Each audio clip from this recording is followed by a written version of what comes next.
Have you ever been to...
I thought those venture company higher-ups were slave drivers.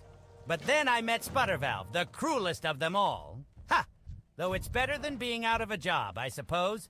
Or worse, working with that Gerenzo. If you're here to help, I've got something for you to do. Terrible what the venture company has done here, eh? What were they thinking?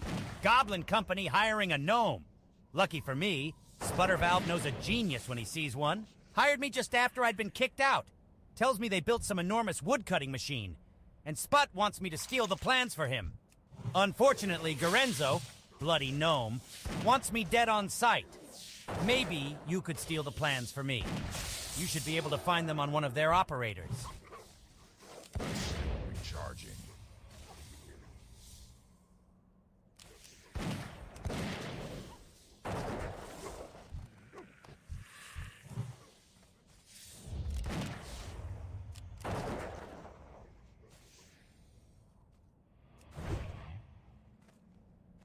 I need to get closer.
Hey, is that what I think it is? Great, now, let's see.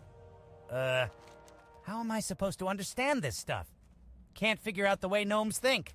Let me tell you, I'm surprised they could build the wheel, let alone those flying machines they like so much.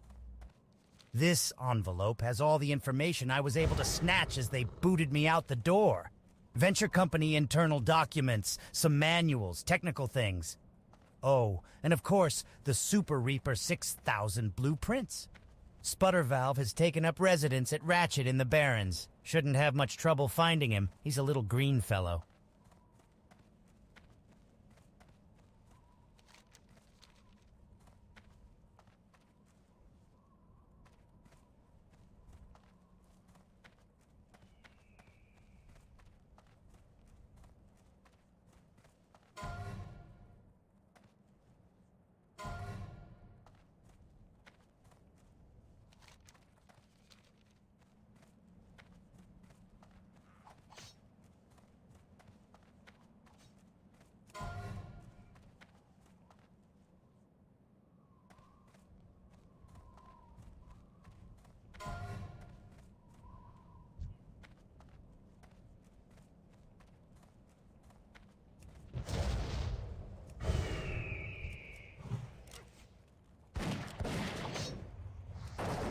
Still recharging.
That spell isn't ready yet.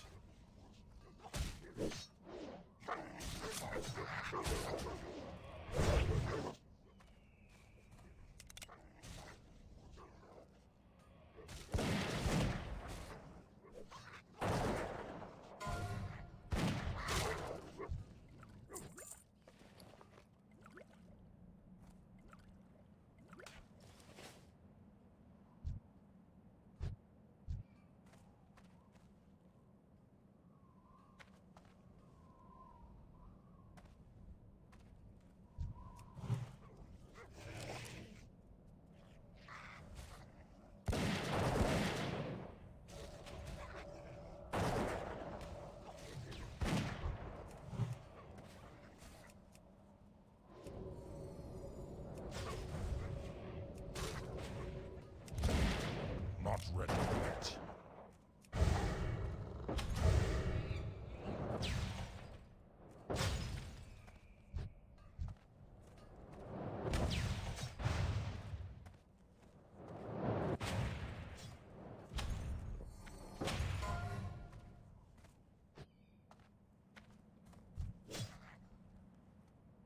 I can't cast that yet.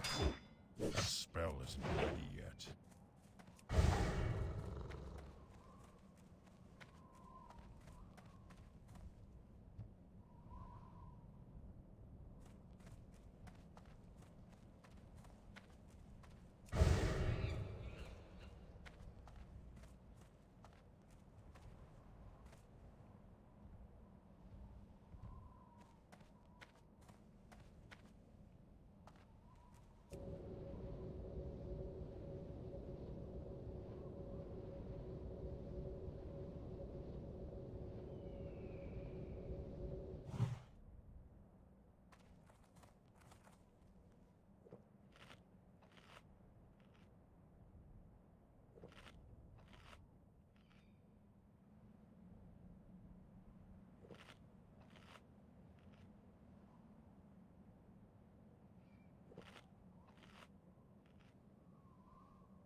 damaging.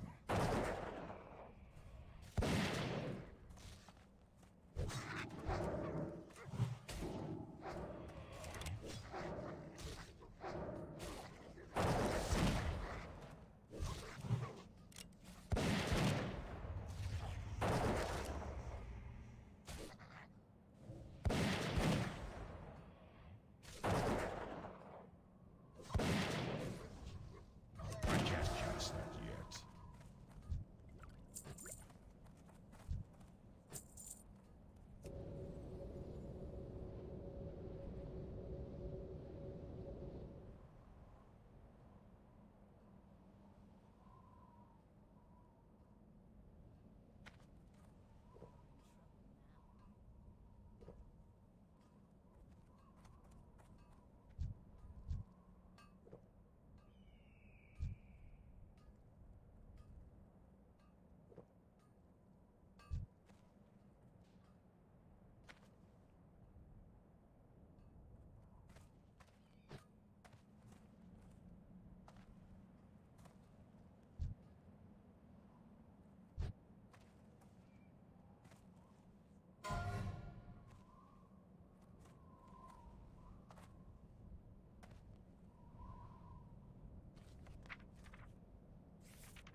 recharging.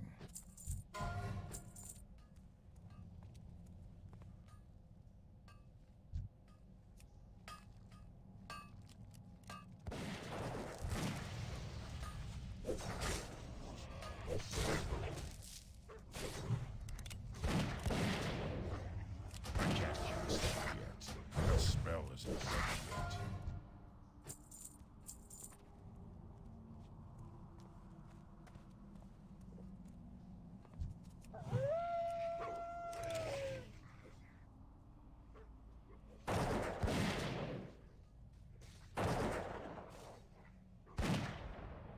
That's still recharging. I need a target.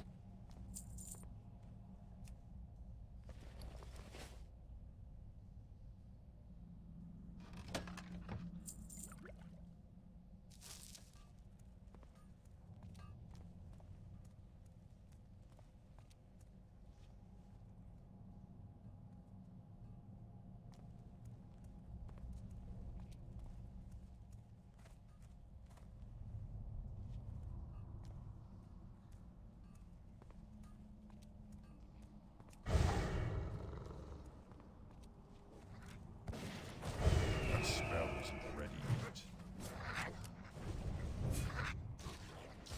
I can't cast that yet.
That spell isn't ready yet. I can't cast that yet.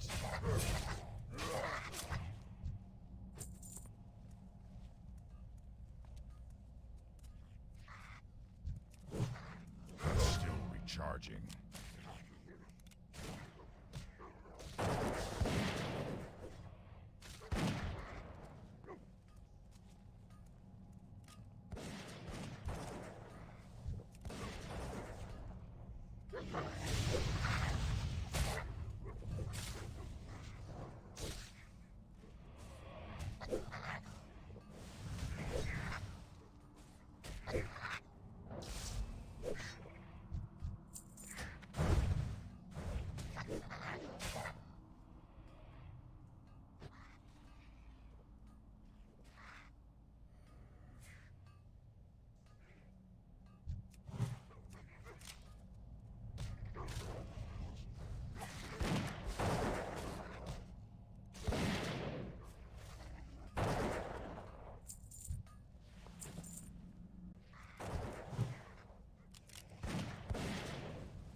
I can't carry anymore.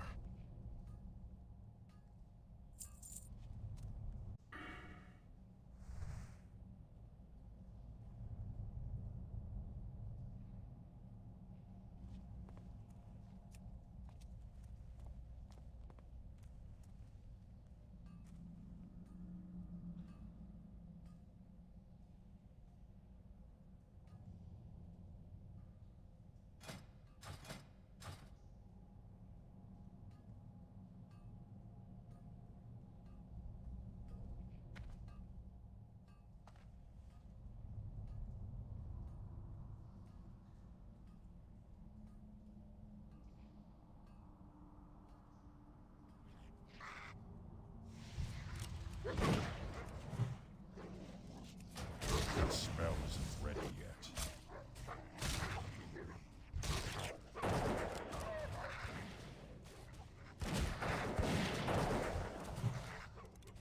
That's still recharging.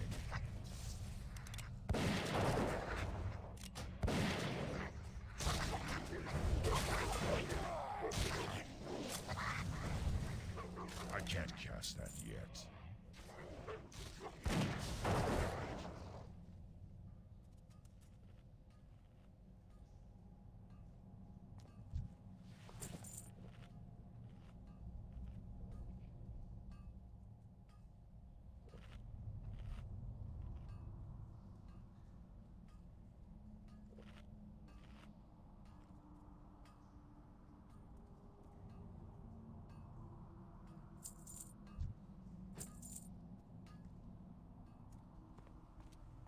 That spell isn't ready yet.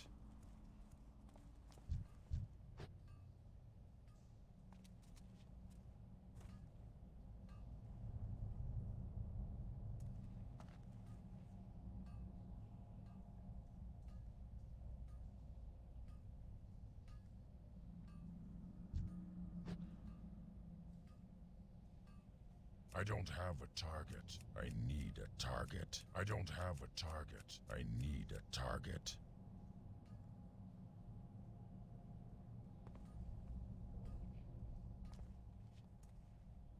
Thanks, adventurer. It was looking a little dicey there for a second, and we've probably drawn far too much attention to ourselves. The important part is that we have the ore sample, though, and we should get it to Ziz as soon as possible. I guess I'd better think about getting out of here also. It won't take long for word of what happened here to spread to the higher-ups, and I'm sure they wouldn't take too kindly to meeting me again. I'll sneak out and meet with Ziz. Hopefully he'll be able to find me a new job.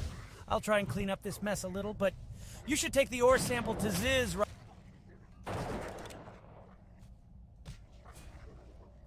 That's still recharging. I can't cast that yet.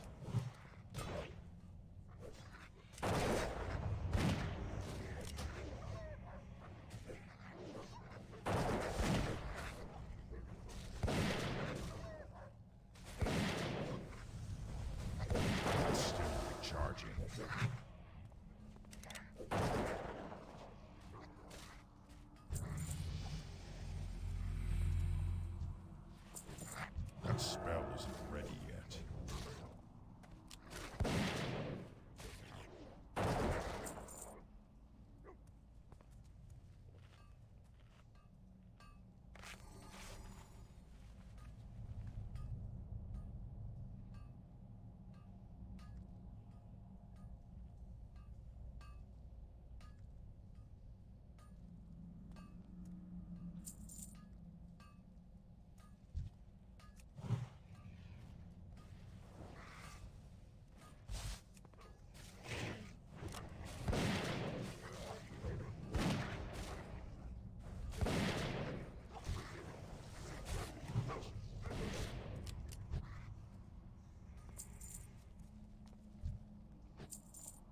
inventory is full.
The spell isn't ready yet.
Yo! Ah, I knew that I did the right thing by telling Piznik to stay behind. I'm sure the engineers in Undermine will be most interested to look at this. Of course, I'll want to keep a little piece for myself, but what they don't know won't hurt them. Yes?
I thank you.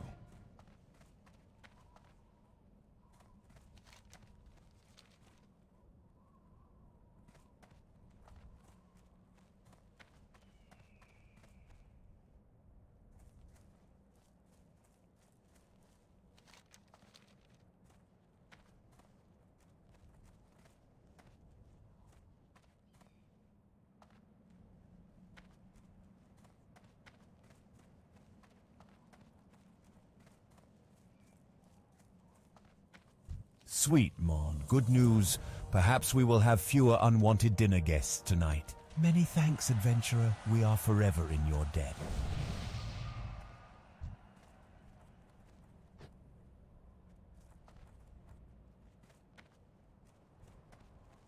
How you doing, man?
Bravely done, adventurer. We may ultimately need the wisdom of Tauren elders to calm the spirits of Stone Talon, but ridding the venture company of its personnel is a good first move against them.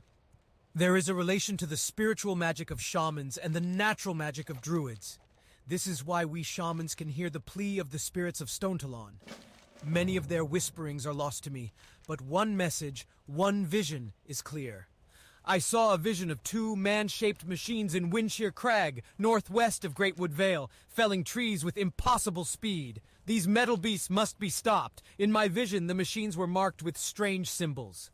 XT, 4, and XT, 9. To truly tend the spirits of Stone Talon, we must consult the Tauren elders. I do not know many of their leaders' names, but I do know of one, Magatha. I have heard that she is very old and she knows much. If anyone can marshal spiritual aid from the Tauren, it is she. Magatha resides in the Tauren capital of Thunder Bluff on Elder Rise.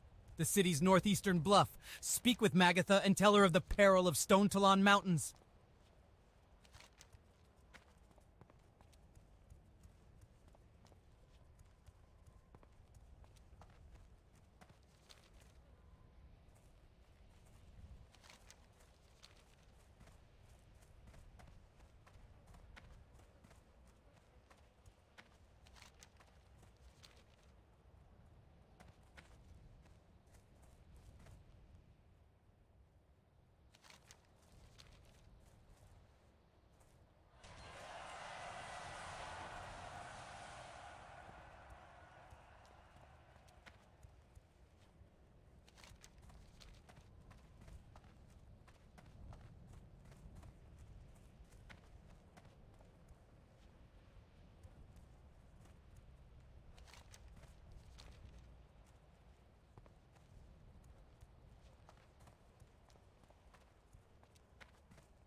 My Wind Riders are trained to fly quickly through the hot Baron's air.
I bid you greetings. You are here seeking counsel? The Tauren have a bond with the land, and it pains me to hear of Stone Talon's plight. But I fear that to heal the land, we must first remove the disease upon it. Is it not fortunate, then, that the Forsaken are allied with us?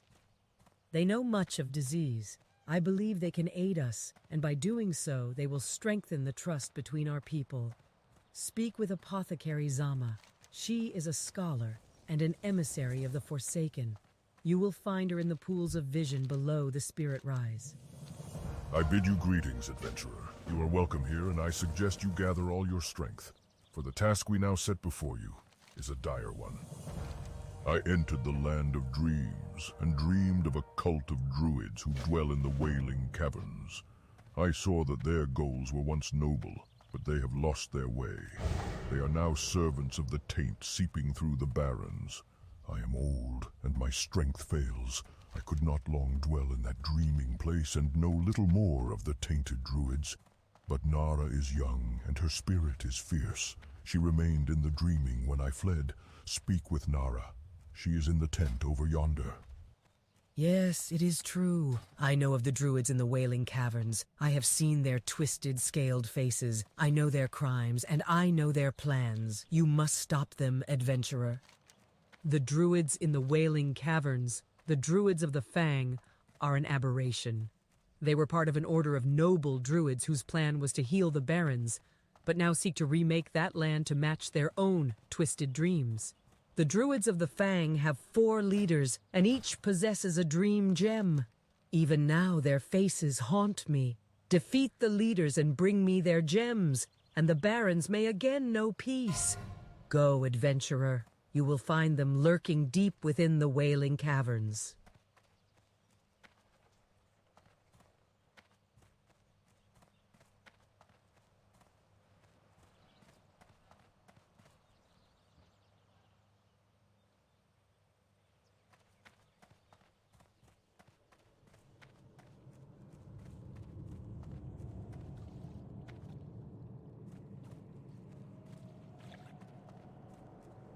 What would you? Magatha sent word of your coming, adventurer.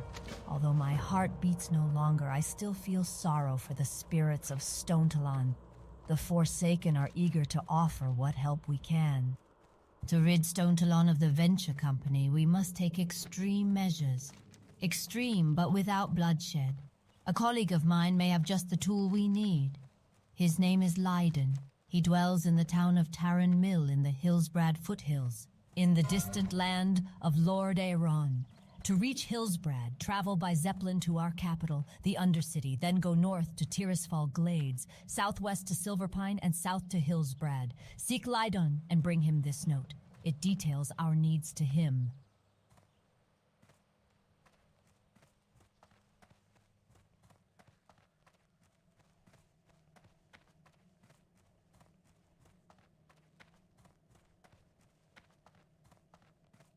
When mounted on the back of a Wind Rider, one sees that its reputation for strength and speed is well earned.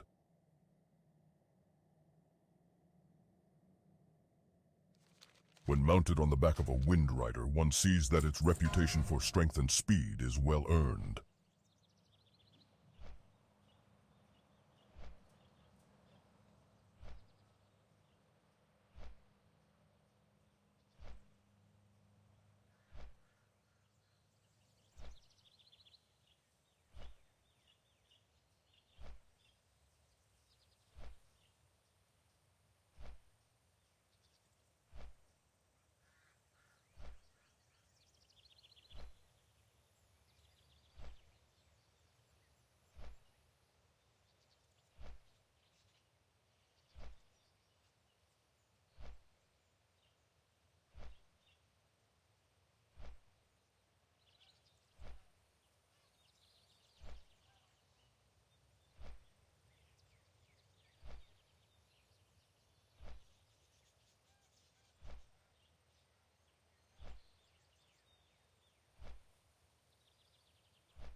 Director Riddlevox put me in charge of the Union's Shredder development program. Few months on the job and I'm already in hot water. I could use your help, adventurer. Physics, eh? Can't say I trust him, but this information seems good enough. What I wouldn't give to have the venture company out of my hair. They do come up with some good machines, though. I can't deny that we've benefited from using some of the improvements they've devised. The matter of this gnome that has been hired by the venture company has caused a bit of a stir in Undermine. The trade princes do not approve of Razdunk's consorting with this Gurenzo. Riddlevox has asked me to take care of the problem, and I'm sure he was instructed to do so by one or more of the trade princes. Of course, the director didn't tell me that. Let's just say I have a hunch. Whatever the case, Gurenzo must be removed, and it would be a fitting test to have physics take care of him. Oops! Had a little mishap, as you can see. The morning cargo shipment from Booty Bay was huge. Huge, I say. Never seen so many crates. Well, I was trying to expedite things, so I started unloading a bit more than I could handle. That's when everything came tumbling down. Before I knew what was going on, I saw that menace, Mad Maglish, go running off with a bottle of 99-year-old port. Chased him all the way to Wailing Caverns. No way I was going in there. Maybe you're brave enough to find him? You got them! Thank you. I'll have these sent to Dizzywig and get them shipped to Booty Bay. I can already taste the profits. Here's your cut, adventurer. I couldn't have made this deal without you. Blue leaf tubers are a delicacy around the world, but they're rare, very rare. The only place to find them is here in the Barrens, deep in the earth, in Razorfen Crowl. And even then, they're impossible.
Although we call this land the Barrens, to one who knows where to look, this place teems with life. Adventurer, Melor Stonehoof has heard of your deeds, and has set a path before you. If you wish to take it, then go to Thunder Bluff and speak with Melor. You will find him on Hunter's Rise.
I don't have a target.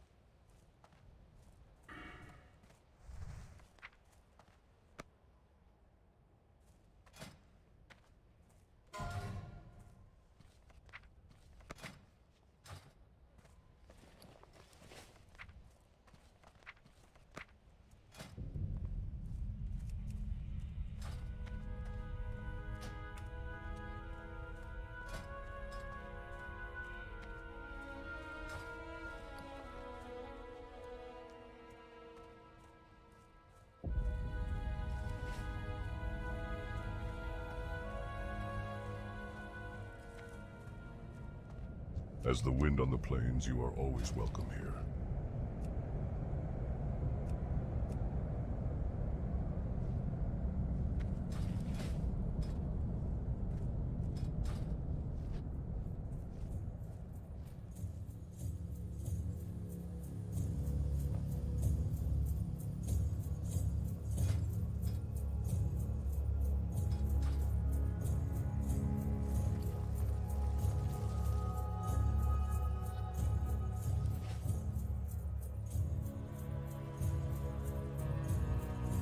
Where can I send you today, adventurer?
sir.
It's too far away.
I can train you in first aid techniques.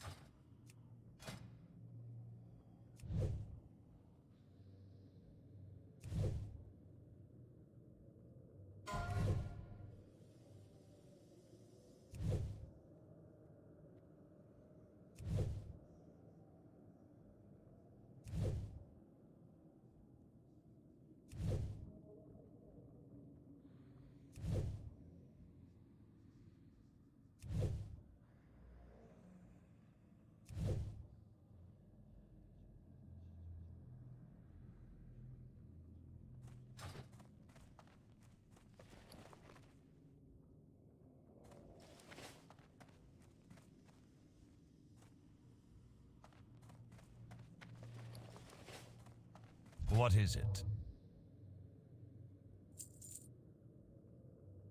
Watch your back.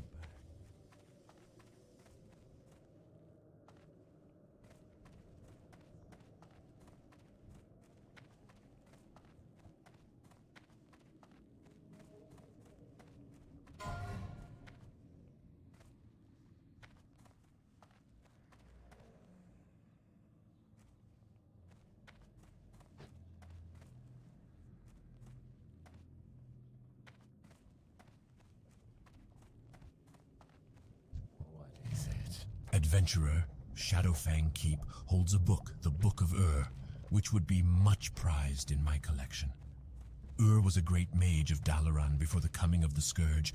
His studies in other worlds are of much value to certain parties among the Forsaken. Enter Shadowfang Keep and find the book. Bring it to me, and I will report your service to our Dark Lady. Farewell. I'm listening. Victory for Sylvanus.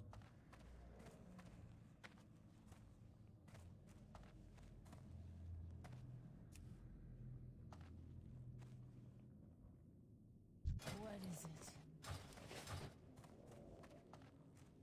I suppose you are here to be trained in the use of a new weapon? Make it fast. I'm very busy. This had better be good. Embrace the shadow.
Ah, what is this?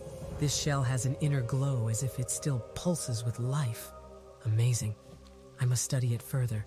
Thank you, adventurer. With luck, this shell will hold a secret I can use to aid the poor land of Silverpine. As you may know, the town of Ambermill remains a source of... I have received... Hello.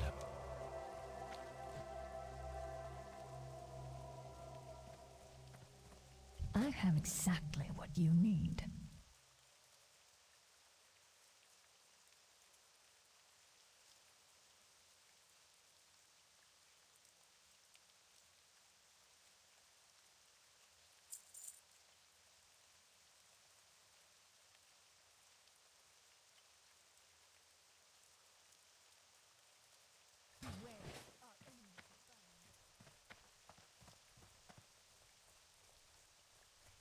This had better be good.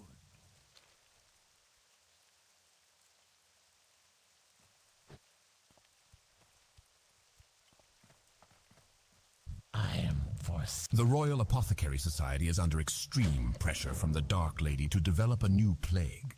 We are working diligently and have made much progress.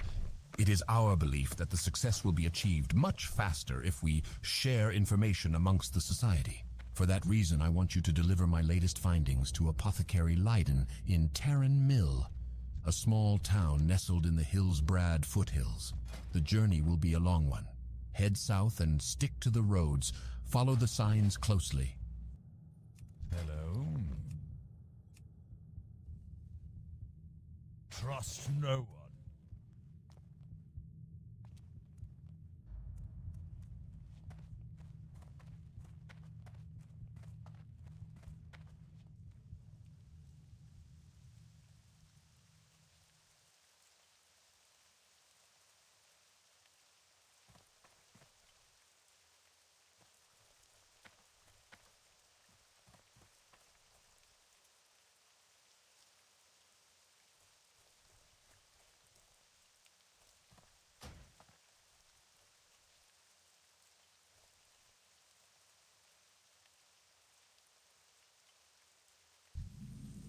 What? Greetings. Our bats are well trained and fed. You'll not find faster.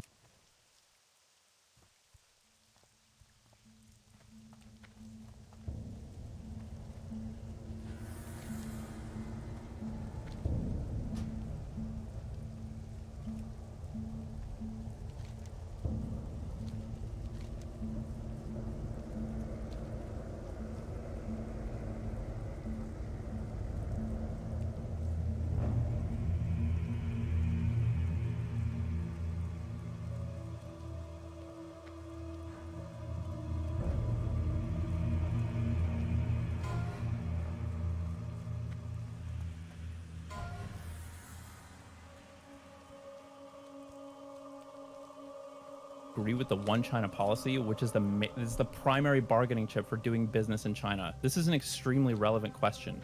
Okay, I don't agree that that's what he's asking, but I think we're like worlds. I don't care if you don't agree. You should read up on it. No, I don't agree that that's what's being asked, and I don't think Ethan has read up on it, so he can't even possibly ask that question. Like, it's nothing to do with... But read up on it and we'll talk about it again. Okay. Do you think Ethan has? I think. Do you think Ethan is familiar with the intricacies of the one China policy, such that he would ask a question like this? Well, he doesn't even know what Hong Kong is. We find out later in this conversation. Okay, well then it sounds like everything you just said is meaningless. It sounds like if he has no idea about the one China policy, then his question here probably doesn't have to do with the one China policy. Probably has to do with American intervention. Well, then what's the most likely reason that Ethan has these questions in the first place? Probably because he knows that Hassan is like an America L kind of guy, and Hassan's gonna have a really hard time answering what America should do in relationship to Taiwan. The question is, what is the most likely reason Ethan has these questions in the first place? Not why he's asking Hassan. That's probably the reason why, is because I think they've tangoed in the past over these types of issues and the socialism, blah, blah, blah, and he probably knows that Hassan is going to be a little bit uncomfortable staking out a strong position when it's a pro-America thing that everybody in America seems to support right now, and it's an anti-American thing, which his whole audience supports. That's probably what Ethan sees as the conflict.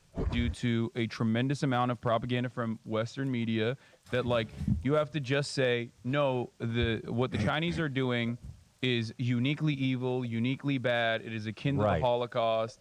and no one else is doing anything that is anywhere near that at all. I agree, but I think we're kind of talking in circles, but I feel like socialists are like, no, China's amazing. I can't speak They're for doing other- so much amazing things. I can't speak for other. Xi is people. handsome. He's strong. Who's He's saying that? beautiful. Who- Central who are you talking casting. No, there about are when you there say are that? definitely people that That's the vibe I get sometimes when I hear from. There are definitely people who defend China like you would defend America, like the average MAGA person would defend America. But you know, that's not exactly a commonplace thing that you can hear. You have to seek that out. I'm sorry. I'm not sure you're understanding me. Ethan has these strong opinions and these strong questions on Taiwan and China. You I don't said think yourself, Ethan has a strong opinion on Taiwan. I totally disagree, but okay. He literally says it's a country, bro. Yeah, because that's like the broad American position right now. But I don't think Ethan even knows enough about this to have a strong opinion. Okay, but he has it, right? Yeah, he And has an these opinion. questions. But like I said, it's just like how the majority of America right now probably supports Israel, right? But I don't You're think reading way too far ahead. I'm sorry. Oh, okay. All I'm right. trying to do You're is the one that's suggest that saying that Ethan is trying to fight to detail the intricacies of the one China policy with his son. Right, and I'm asking you why. I'm asking you I where just is told this you why. information. I'm asking you where do you think this information comes from? I think it's as simple as Ethan knows that Hassan has a radical left fan base. We see him fight with him more and more and more. But he knows that this is a really broad popular opinion in the United States. So Hassan's probably going to be pretty uncomfortable giving an answer. I don't think that's that difficult to ascertain. Because Hassan has gotten in hot water for exactly these types of things in the past, like Ukraine. Okay, the question was, Ethan seems to have some knowledge of this stuff, and as well as Hong Kong. Yet he forgets the name of the city of Hong Kong, right? But he asks questions about Hong Kong, but he seems to have some information about it. How can this be if he hasn't read into it? Because broadly speaking, these conversations kind of come up now in American foreign policy. Weren't they just before this talking about Vivek's statement on Taiwan? Yes. So it sounds like it's just part of kind of like the American vernacular right now in foreign policy. So he's kind of gleaned these, like the information that he has about this for him to arrive at these positions. He's kind of gleaned it from other conversations, or maybe somebody has just like fed him the information or something, or given him the information to ask Hassan. Gleaning, this is very surface level gleaning. I don't think Ethan cares about the intricacies of the one China, two system policy or anything. Exactly. Yes. Which is why I don't think the question he's asking is some roundabout way of asking about U.S. policy on whether or not we're going to invade Taiwan, unless he's gonna, support Taiwan in the event of an invasion. Which is why, if he's going to ask that, he'll ask that verbosely, which I think he does. Okay, we're looping, but I'm at 5111. What do you want to be? We can start here. Okay, 3, 2, 1, Hey guys. go. What? Hello, can you hear me? Yeah. Hello. Sorry, I paused. Hello, can I interrupt you for a little bit? I just want to add something as a Ukrainian. Like Destiny, I'm super sleepy and tired, and I have been bombed for 2 days straight, so apologies. But the guy is literally comes off as a like a right winger at this point to me, because how is it leftist to always appeal to Taiwan was part of China. It was part of an empire, so it should kind of remain in that sphere of interest. Ukraine was part of Russia for many, many years, so it should remain under imperialism. So it's only anti-imperialism when it's anti-Western imperialism, I suppose. Everyone else should just f off, I guess, and suck it up and remain under empires. Next thing, he appeals to ethnostates, Well, hold on. literally. That has to be addressed. Fuck her up, Wicked Supreme. Let's fucking go. The first thing has to be addressed. Finished, and then do address it, please. That's okay. Go point by point. Well, go how many ahead. points- Go how ahead. many points No, do you no. have? Go ahead, Wicked. You Okay. got the floor now. Go ahead.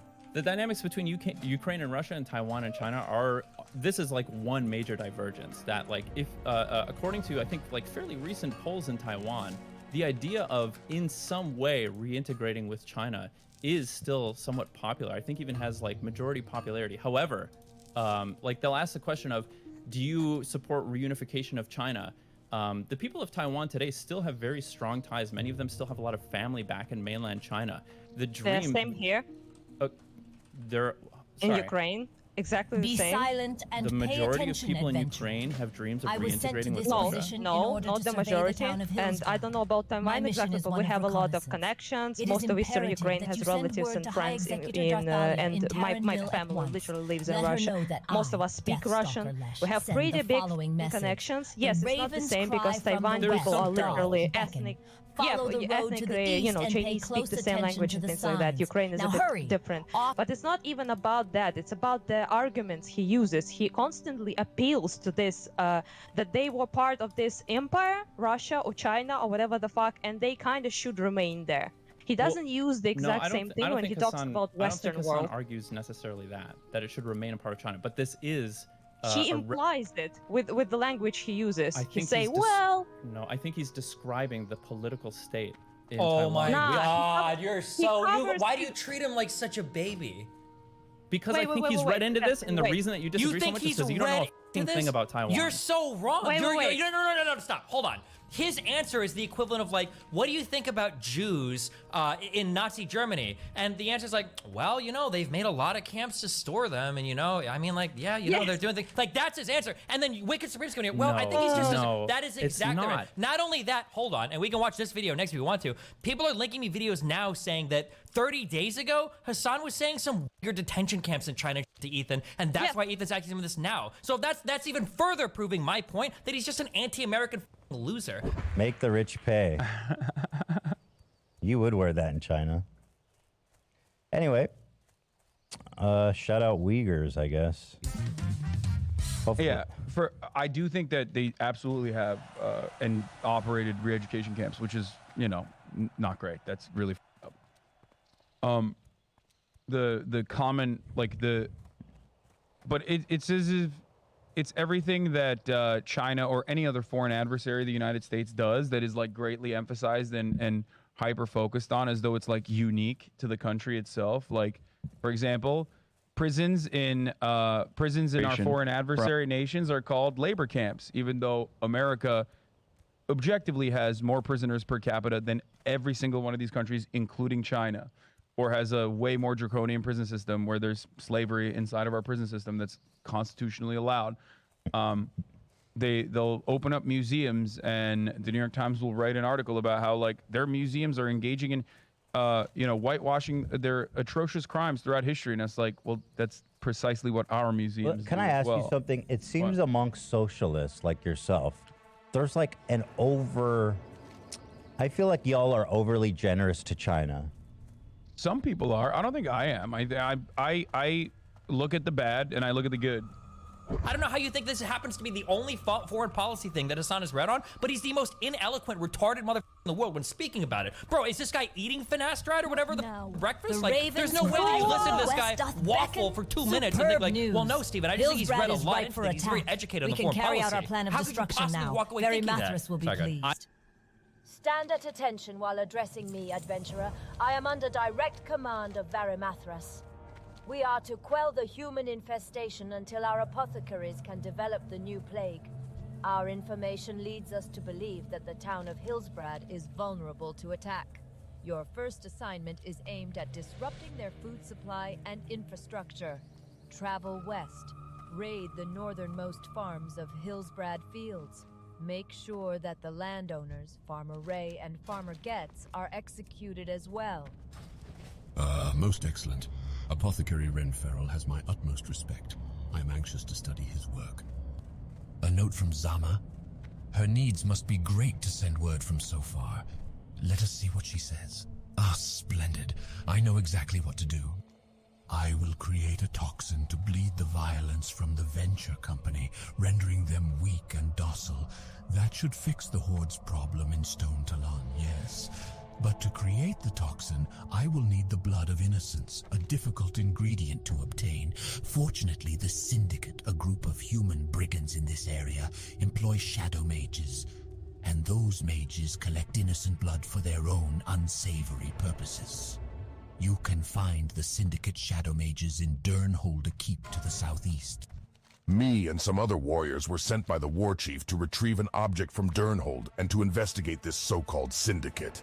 We went to Durnhold to take a look around, but we were taken by surprise by a large number of the humans. We fought bravely, but their sheer numbers were enough to defeat us. They took a few of us captive, but I was able to escape. Durnhold is just southeast of here, across the river. Drool and Togathar are being held there. You must go and rescue them. I can't cast that yet. That's still recharging. The spell isn't ready yet.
Where would you like to fly to?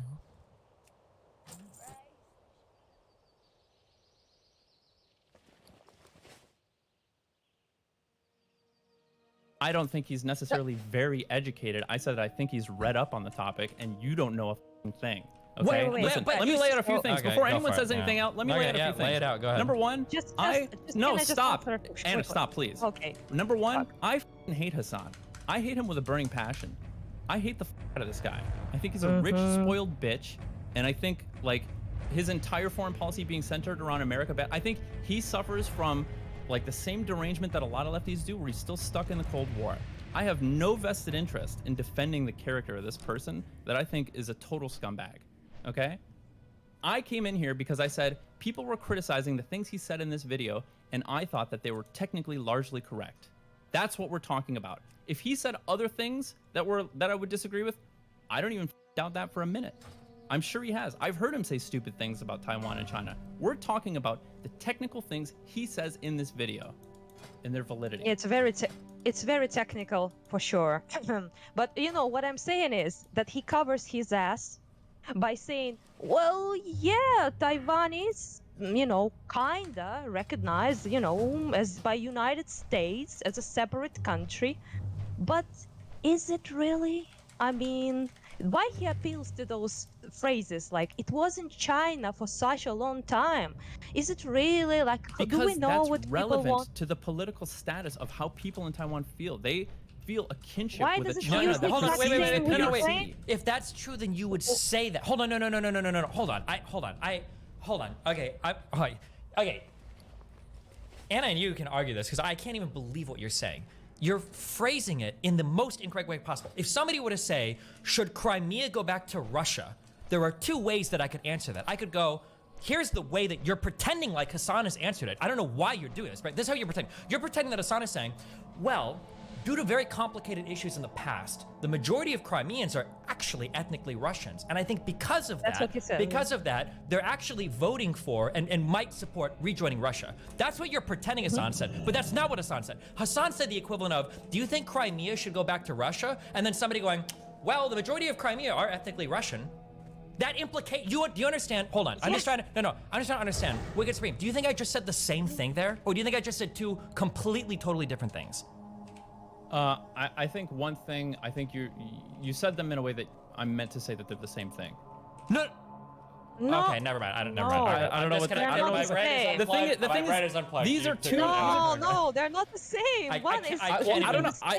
I don't know. If you say one thing that's so open-ended, I don't know. Like it seems like you're trying to game me into answering one way or the other. I'm not gaming you. I'm showing you that the implication between those two statements is worlds apart. I can't believe you don't see that. That's insane to me. Can you say them again? In one sentence, was so open-ended. Sure. Somebody says, should Crimea go back to Russia? And in one thing, somebody says, well, because of a lot of complicated historical reasons, a lot of the people in Crimea are ethnically Russian, and I think a lot of them would probably vote to go back to Russia because of these historical reasons. That's answer number one. And answer number two, somebody says, should Crimea go back to Russia? And somebody says, well, a lot of them are ethnically Russian. Do you not understand? Do you think the implication between these two answers is the same? Because in my mind, these are exactly opposite. These are totally different things. Sure. Explain how they're exactly opposite. In one of these, we're giving an explanation for why a group of people might vote to rejoin a country. And in the second one, we're basically saying like it should go back 100%. It's obvious. Should Crimea go back to Russia? I mean, they're ethnically Russian. Of course they should. But in the first one, we're saying, well, due to complicated historical factors, they might vote that way. But You're asking me, the second one could have just been a shorthand to imply the first one or something. I totally disagree. Not only do I disagree, I think it implies the exact opposite. But I think that it should go back to Russia against the will of the people or something. Is that Russia has like a moral right to it because it's so obvious. It's a totally different implication. It could certainly be used to imply that as well. No, it would always be used to imply that. That's what he does. Yeah. And also, like this ethno state, if I can make this point before I off, is that why the fuck does he, as a lord of the lefties, Does he appeal to ethnicity all the time? I just don't understand. Not only him, like a lot of people. They're like ethnically Russian, so they should be with Russia.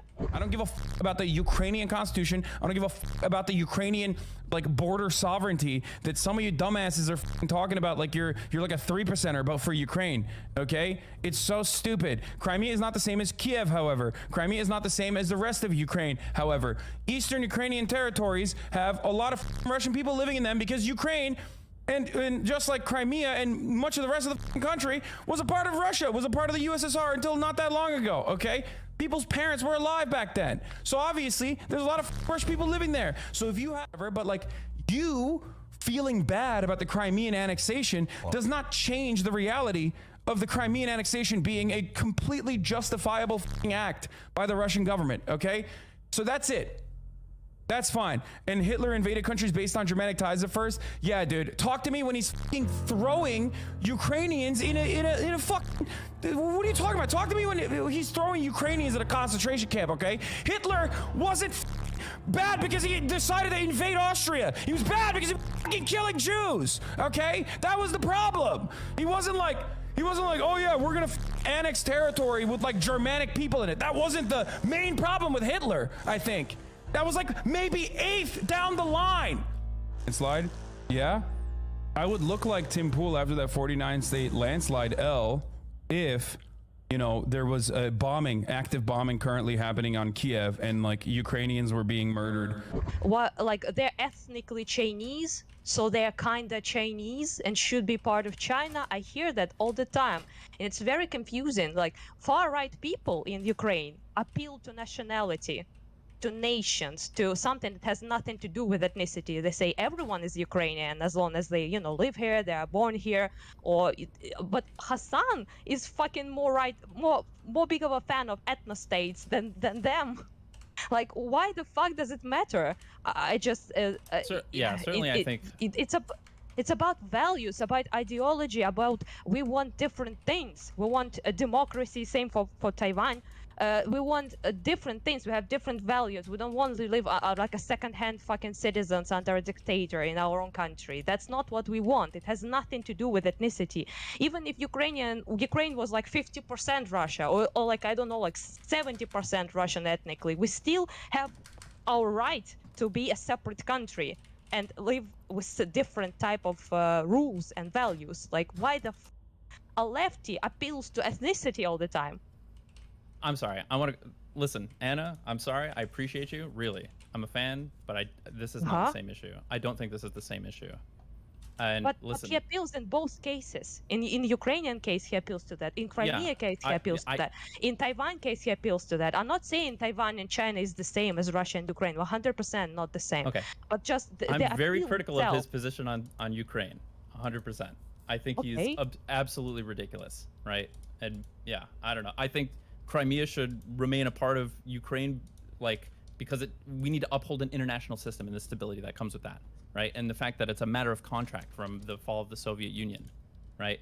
And that we can't normalize bullies making land grabs, right? Imperial land grabs, like the style of World War I or II or something like that. But this is not relevant to the conversation that's being had about Taiwan right now. You can't reconcile. You can't reconcile him saying that Taiwan needs to belong to China because, you know, like to preserve an ethno-state or something like that, when he just said if the Taiwanese people voted for independence, they should have independence.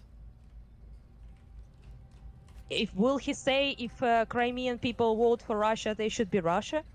I think that is what he says. Yes, it's his argument. He says that if the majority of the particular part of the country is ethnically Russian, that they have right to separate. That's his argument. And also he makes those, I'm not saying the situation is the same, but he as a lefty appeals to ethnicity all the time. Why? I'm not, I have no idea the extent that this is true. I have no idea if this is true. Okay. Didn't he literally bring up the Taiwanese ethnicity thing, or am I misremembering? Well, that is, but the thing is that that's like an actual relevant, description of the Taiwanese political status right now. Like that is a big part of.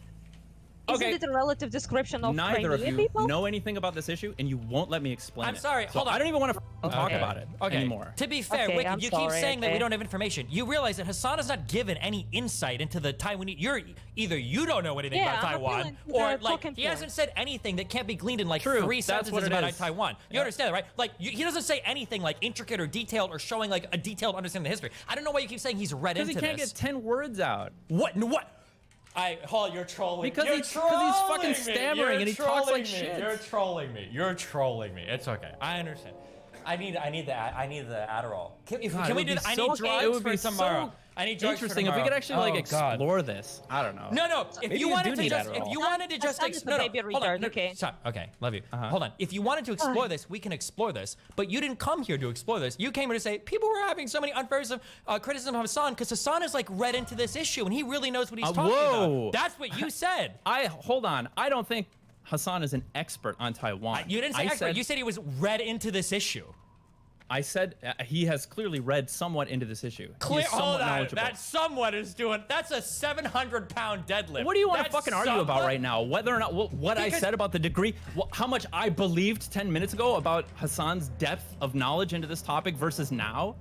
You think I misrepresented like my belief in how much Hassan knows? Is that what you want to argue about? No. Hold on. Then I misunderstood. My bad. Because the assumption that I made, based on the words that you said, was it sounded like Hassan was decently studied on this topic. Would you rather That's what trust when your you keep goods with a saying goblin? he's clearly read into this. That's what I understand. I didn't know that when you said clearly read into this meant that he read 3 sentences about the relationship between Taiwan and China. That was my mistake. I didn't know what read into meant. Than Ethan, and he knows more than you, right? Ethan's I the don't one know if asking he him the know. I don't questions. know if he knows more than me. I don't know. Oh, what I'm sorry. Allow me to amend my statement. Go ahead. He has read a little bit into this. Okay. When I say he doesn't know more than me, I know like 3 sentences about Taiwan. I don't know fuck all about Taiwan and China. From the sounds of this conversation, it doesn't really sound like Hassan knows much more either. Like almost everything I know about Taiwan and China came from that WHO meeting where they wouldn't say the name of it, and we have this weird relationship where we kind of trade with them and kind of don't recognize them as a blah, blah. That's like all I know about it, and that seems to be about all Hassan knows about it too. Now maybe he says something more intricate in here that I'm just too uneducated to pick up, but it doesn't sound like he knows much more about it. Yeah, I think if you had a better understanding of this issue, you would see some of the things he's saying and look past some of the things you're looking for him to say. Okay, let's get. Have we gotten to those parts yet, or is that coming up? I think we've gotten to a couple of them. Like the first one was Ethan asking him, country or not a country, what do you think? And you said, no, he's asking him if we would defend Taiwan in a conflict. So when he said country or not a country, and Hassan said if they vote for it, they should be. That was Hassan demonstrating his intricate knowledge of Hassan. Potential invasion. All right. Sorry, conversation is about potential invasion of No, China. that's not the conversation. That wasn't the conversation. Partially. Yeah, it gets there. Well, Maybe when it gets there, he'll weigh in on that. To be clear, that's where the conversation started, didn't it? Didn't it start Yes, with that's how it Vivek started. talking about like whether Should we like give money and weapons to Yeah. Taiwan and shit like that? Same conversation. Yeah, so the first relevant question you would ask from square one is, do you even think Taiwan is its own country, or do you think it's a part of China, country or no country?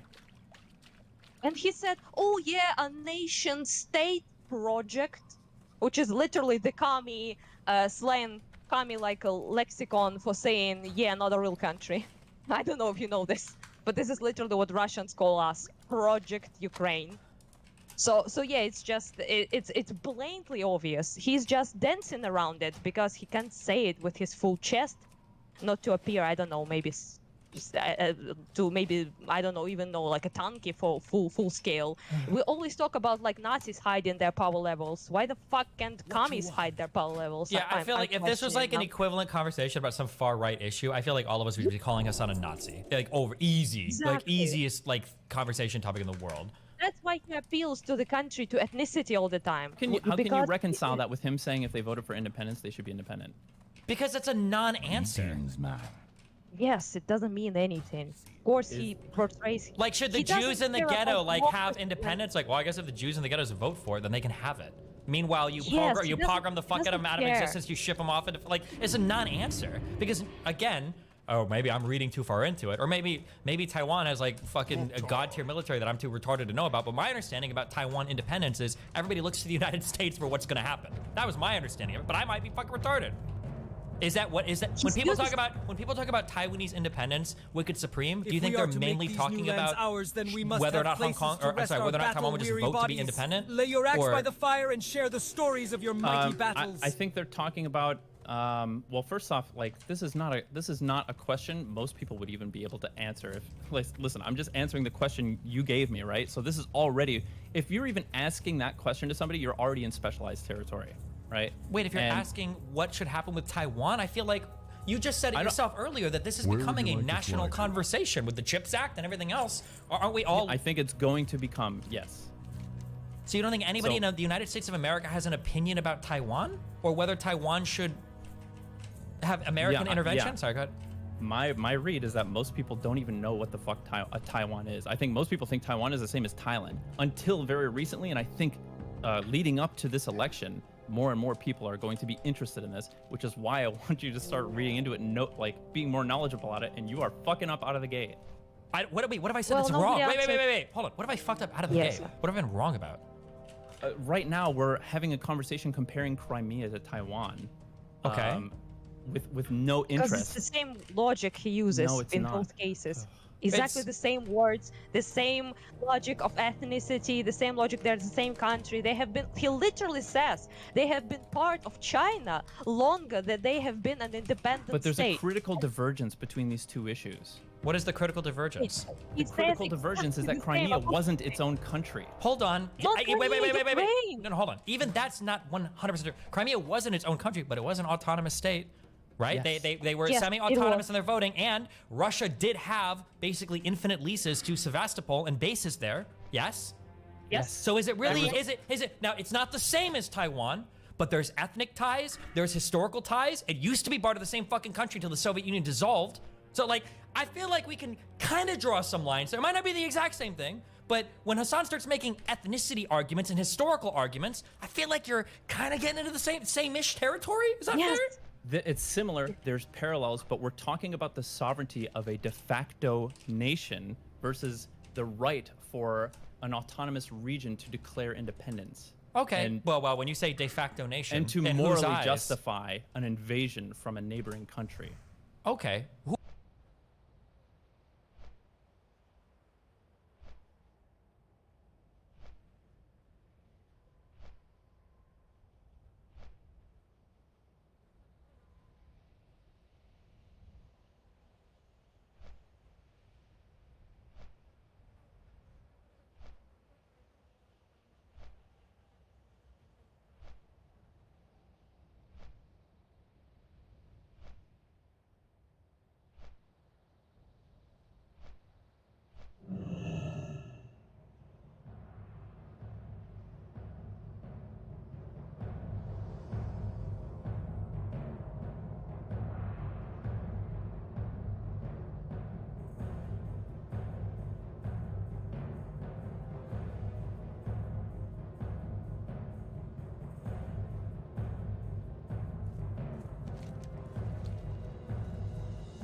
As Naralex descended deeper into his nightmare, a strange breed of beasts arose from beneath the barrens into the Wailing Caverns. These deviate creatures have strange otherworldly properties. While evil in nature, it is my opinion that some good can come from their existence here in Kalimdor.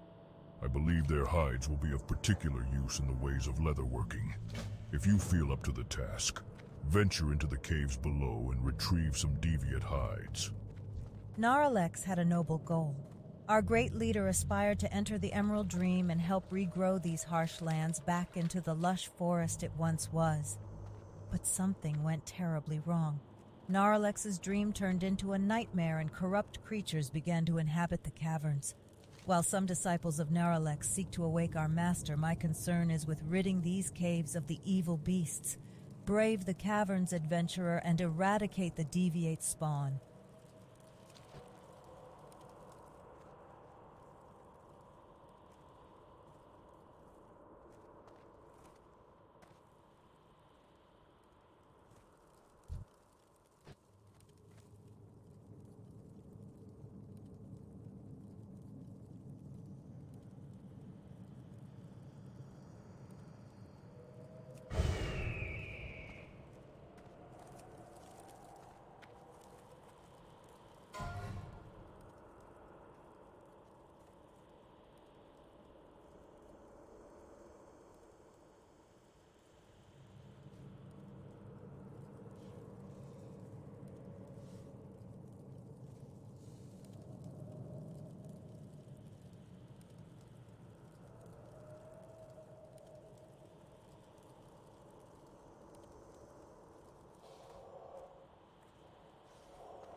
I don't have a target.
Wait, when you say Taiwan is a de facto nation, what do you mean? Yes.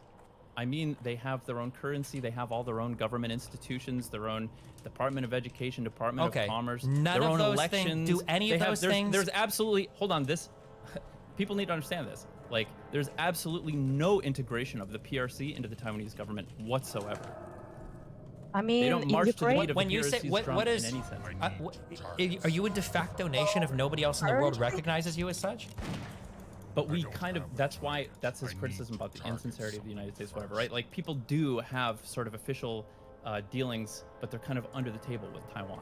Okay, what you just said doesn't make any sense. How do you have official dealings under the table? You can be a de facto nation if nobody recognizes you as a nation. That's why you're a de facto nation, not a nation. Okay. That's what de facto means. Gotcha, okay. What does it mean to be official but under the table? I need to target something. It means unofficial, that you operate in all the same capacities as something, but in no official capacity. I need to target something Wouldn't that first. Wouldn't that be unofficial? Okay, you know what? Okay, sorry. Read the let's fuck go. up on Taiwan. We'll talk about this next week. No, my information. Oh my god. PSK. I don't understand you don't need to know anything about Taiwan. That's why Ethan cooked the fuck out of him in this conversation, and Ethan doesn't know anything about Taiwan. But Ethan actually asked a very good question, I think, if I'm not mistaken, in this conversation. He said, like, do you have to be like a lone-ass, like, a nation with a long history of being like a separate country to be recognized as sovereign a nation? Which is basically the argument Hassan appeals to all the time. He says, like, they have been in Russian Empire longer than they have been independent. Same thing shit with Taiwan. He would say literally in this conversation, he would say, like, they have been part of China longer than they have been independent. Why does he say that? He say that to highlight the fact that they're not essentially. I'll never beat the relation. Iran allegations. Here's what I'm gonna say, Anna, you're detracting from this conversation. Okay, I appreciate detractor. you. I have tons of sympathy for the shit that you guys are dealing with right now. But you have absolutely obstructed this conversation, okay? And kept us from learning anything. You didn't answer anything I asked, by the way. Just saying. He didn't want to talk to you. Really? What didn't I answer? What question did you ask that I didn't Well, I answer? asked why the fuck he appeals to ethnicity all the time with both. Hold on, I did answer that. And I you said just- I don't know how much that's true. I don't know how much it's true that he thinks that there should be ethno-states. And then I asked, how can you reconcile the fact that he said that if Taiwan declared themselves or voted to be independent, then he would consider them independent. How can you reconcile that? He doesn't say exactly ethno-state. What he does say, that was a bit of a joke. How can you on my side. reconcile that, Anna? You answer my question. Because it's a cop-out answer. How can you reconcile it? He said that's what he believes, that they have the right to declare their own independence. Hold on, wait, stop. Easiest question in the world. Easiest question in the world. Supreme. If we were talking about Israel-Palestine, and Hassan was reviewing debate of me, and somebody said, do you think Palestine, like, should have, like, rights to their own land and everything? Do you think that, like, that's an important thing? And I go, well, if Palestine votes for it, sure. Do you think that Hassan would, do you think anybody in the world would accept that as an answer? No. No, hold on. I want to wait for him to answer. Would anybody in the world accept that as an answer? No, for all the reasons that the dynamics between Israel and Palestine are not comparable to China and Taiwan. Okay. For the reason that somebody would say, is the one China policy legitimate? Which is an extremely valid question, because it's the primary bargaining chip to have official relations with China, right? Is this thing valid that China, the #2 economy in the world, puts forward as their primary bargaining chip? Is this a legitimate thing? I think that's an extremely valid question. Okay, I'm so sorry to interrupt. I got really annoyed when you said that Anna was super detracting, because the whole point is that, like, he was making major ethnicity arguments throughout the thing, which is a common line of rhetoric to also justify Crimea being reabsorbed back into Russia. Anna was bringing up a completely salient point. No, and I it's think, not. Yes, it is salient to the conversation about Hassan. You can't steelman Hassan into better, more nuanced positions that work for you, right? Anna bringing it up was just valid, and I feel like she gets dismissed so often in debates like this, and it drives me Not crazy. so erudite. Tell me everything you know about Taiwan. Tell her that she's detracting now. Oh my god. Yeah, that's Because I'm relevant. telling you, there are dynamics that are different between Taiwan and China than there are between. I understand that. I understand. And where those position. dynamics are different, like, first off, he already took a position that makes it such that he cannot be making an ethno-state argument. Can When he you said not interrupt me? Just let me finish this one thing and then answer, please. The empire argument he makes is not that Taiwan or like China should be an ethno-state. He doesn't say an ethno-state, or like Russia or Ukraine, whatever. What he does do is he says that if those people are the same peoples, he avoids ethnicity because it does make him sound like a right-winger. But he said the peoples are the same. And he makes that argument that China has a moral right to Taiwan. He doesn't. If that's true, how can you reconcile when he just said that if they vote for independence, I asked you he not would to consider them interrupt independent? me. And you interrupted me You're again. asking me the same question I've already answered. Because you don't hear the answer. I don't make the argument that he makes an ethno-state argument. He says, right now, he says, Taiwan should remain like it is. But if China invades, which is exactly like if Russia invades, which it did, as you know, where they have the right. United States should not interfere. The West should not interfere. Basically, he says we shouldn't give Where has he Taiwan said that? weapons. He justified Chinese invasion of Taiwan by talking about ethnic Chinese people. Yes. Just like Putin justified No. the The invasion problem, of... Wicked's disagreement is that he's just stating some facts on the ground, but you guys, well, me included, are reading a heavy implication into it that Wicked's Flame doesn't agree Because with. he makes suggestions with every word he says. It's soft, obviously, but the words, like I said, a nation project state. He says it. He says like ethnically they are the same. They have been part of that empire for a long time. Implied, why can't they be again? It's basically the same culture, the same people. He makes those He hasn't arguments gone all so the far to time. imply that yet. You're Have expecting you not him to listened imply that. other things he said about those subjects? Not just this particular conversation with Ethan, or it's the only thing you know. You know what? I have a suggestion. Why don't we listen to the video and you can point out the part where he says because they're ethnically Chinese, therefore they should return to China. My God, he doesn't say this exact phrase. He said if the invasion happens, then you should. Okay. I'll settle for that. That's a strong statement. Well, hold on, wait. Didn't he say verbatim earlier that like, well, a lot of Taiwanese people have family ties to China? I think I said that. We haven't. I thought didn't. Video. Oh, okay. Because I thought doesn't Hassan say that? And doesn't that kind of sound like a justification? He says that in other cases. He says Ukraine has Russian Oh, he says they're Han Chinese. Yeah. He says they're Han Chinese. Yeah, he said there's Han Yes. Chinese. Why would he even bring that up if it's not in part of justification? Yes. for the Because relationship it's a China and Taiwan? relevant description of their current. Oh political Jesus! status. So I got he's given up he's at just this trying point. to describe and educate everyone. You guys are so busy trying to force this position down his throat, you won't even allow yourself Nobody's to learn forcing something about the that topic. a new position for him. Said Hold it on. This is the couple issue times. that's happening. You're making an argument that Hassan should have made. It's possible that Taiwan and Crimea are different circumstances, and we can grant you that. The issue is that doesn't mean Hassan is making that argument.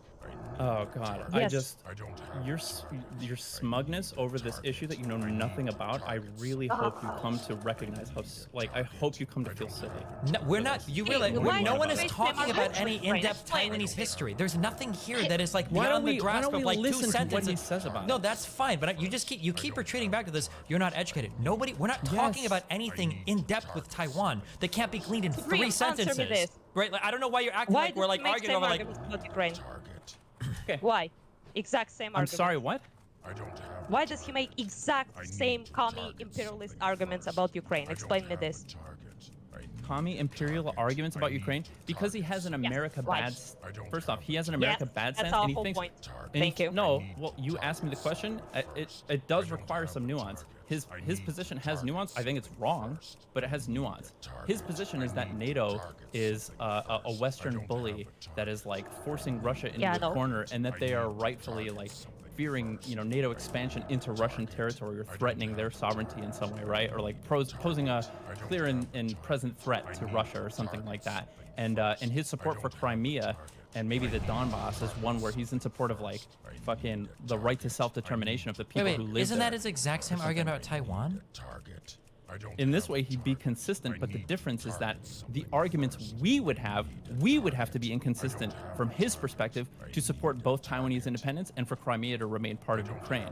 But the nuances between the dynamics of Ukraine and Russia and Taiwan and China that are different Wait, would we allow do us understand to that see it's those not about Crimea, right? They're Lord. trying to take the whole country right now.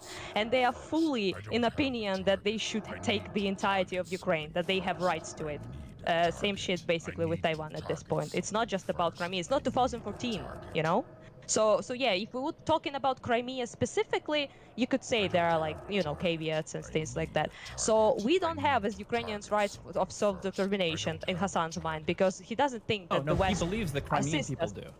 But he thinks But that not Taiwanese.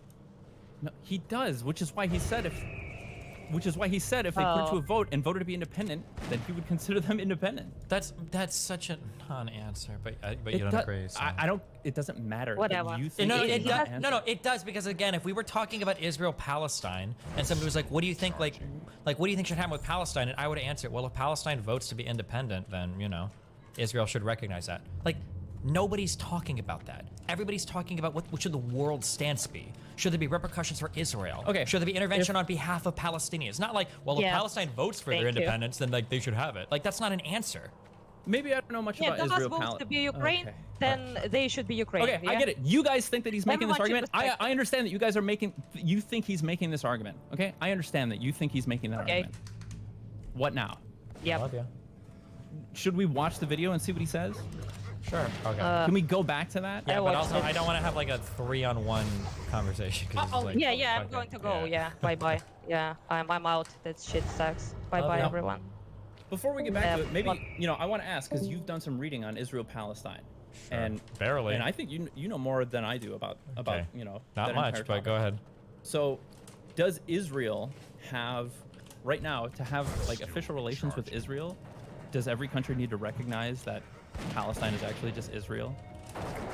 In order to have official relations with Israel, I don't, honest to God, I don't even know if like Palestine. I imagine Palestine probably manages its own trade, but I don't know like through like are there major ports, for instance, that connect to Palestine that isn't controlled by Israel proper? I don't think there are. I'm not sure.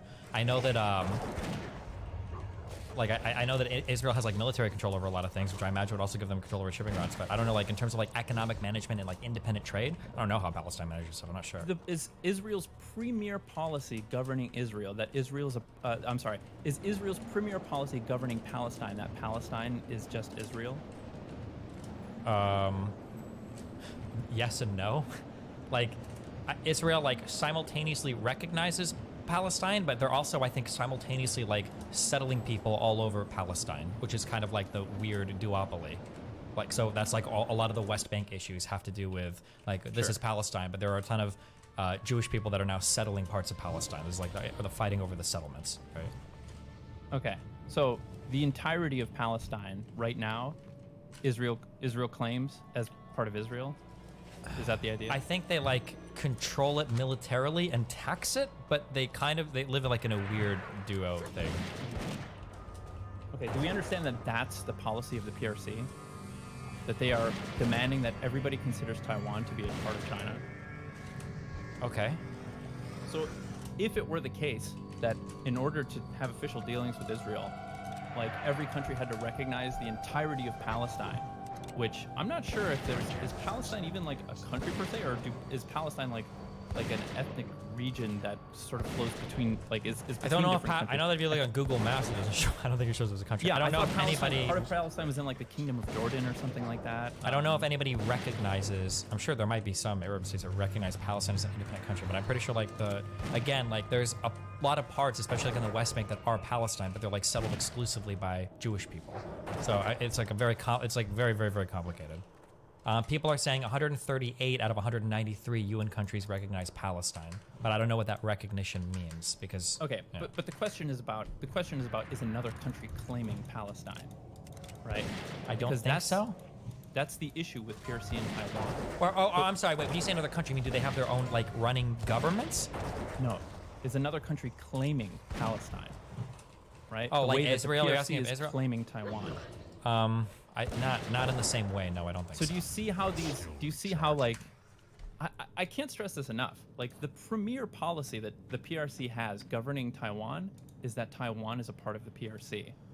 Listen, I understand what you're saying, but like the debate tactic that you're employing right now is to try to quiz me infinitely on like the differences between these two situations, show some shortcoming of knowledge, and then say that, well, now you can't have an opinion on anything. Like, I don't know if you understand. Hold on. Nothing that Hassan is talking about here is deep knowledge of Taiwanese-Chinese relations. Everything that's being asked here, I could literally know absolutely nothing. They could be talking level about knowledge that not even you have, which is why you're having a hard time understanding this. You just repeated the same debate tactic. Do you understand? Because you can't engage with anything I'm saying. Okay. You can say that over and over again if you want. I can't even believe you're going here. No, this is literally what you're doing. You can't engage with the argument. So you said, I think, like 15 times. Oh, yeah. Like, what can we not engage with? That Taiwan and China have a disagreement on who owns the Taiwan? Like, on who owns Taiwan? Yeah, yes. I'm sorry. Or maybe our understandings of what like academic scholarship are wildly different. That's not a hyper nuanced, insanely difficult to understand take that I need to go and spend 2 weeks of research on to come back and understand that Hassan is being a waffly. Hassan could literally be talking about a country that I've never heard of in my entire life, and I could hear this conversation and go, wow, it seems like Hassan really doesn't want to take a strong position on this, even without knowing a single thing about what's being talked about, which is exactly how Ethan felt, which is why Ethan said verbatim, wow, it sounds like you don't want to take a strong position on this. Understand?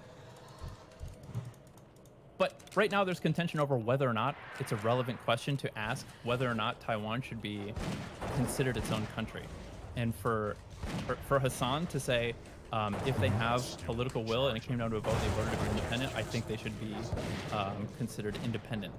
I don't think that that's useless. I don't think that that's throwaway. I think that's a much stronger affirmation to Taiwan independence than even the United States makes. What do you think about that? No, I think that's a meaningless affirmation that allows you to simultaneously look good to the we public while literally looking have at your policy tanky called the phone. Taiwan Relations Act that says that we oppose any change in the status quo on either side. Meaning, if Taiwan were to declare independence, we would oppose that. Okay. Do you understand how Hassan's commitment to an independent Taiwan is now stronger than the official policy of the United States? No. And now you can answer me this question because I don't know, but I'm about to make a guess, and maybe I'm fucking retarded, and you can tell me I'm wrong, and now I truly don't know anything about Taiwan. My guess is going to be, though, this is my guess without even knowing anything about what you just talked about. My guess is that policy that you just said by the United States, do you think there's a heavy implication in that policy that if China tries to take over Taiwan, that we would militarily intervene? I'm sorry. One more time. That position that you just said the United States has, does that position heavily imply that the United States would engage in military intervention if China tried to take over Taiwan? It does, yes. Hold on. Do you think... No. Do you think Hassan's position that if Taiwan votes to be independent, they should... Do you think that commits him to military intervention if China invades Taiwan? Yeah. And that is a following question. Answer the question. You said, yeah. Does that commit him to that position? Does it commit him to the position of... I'm sorry. If Hassan says if Taiwan votes to be independent, should they be independent? Does that commit him to the position that the United States ought to militarily intervene if China doesn't respect that independence? Only in the case that China actually invades. So you think that when Hassan says that, he's implying that the U.S. ought to ensure Taiwan's independence by military intervention? You think Hassan would commit to that position?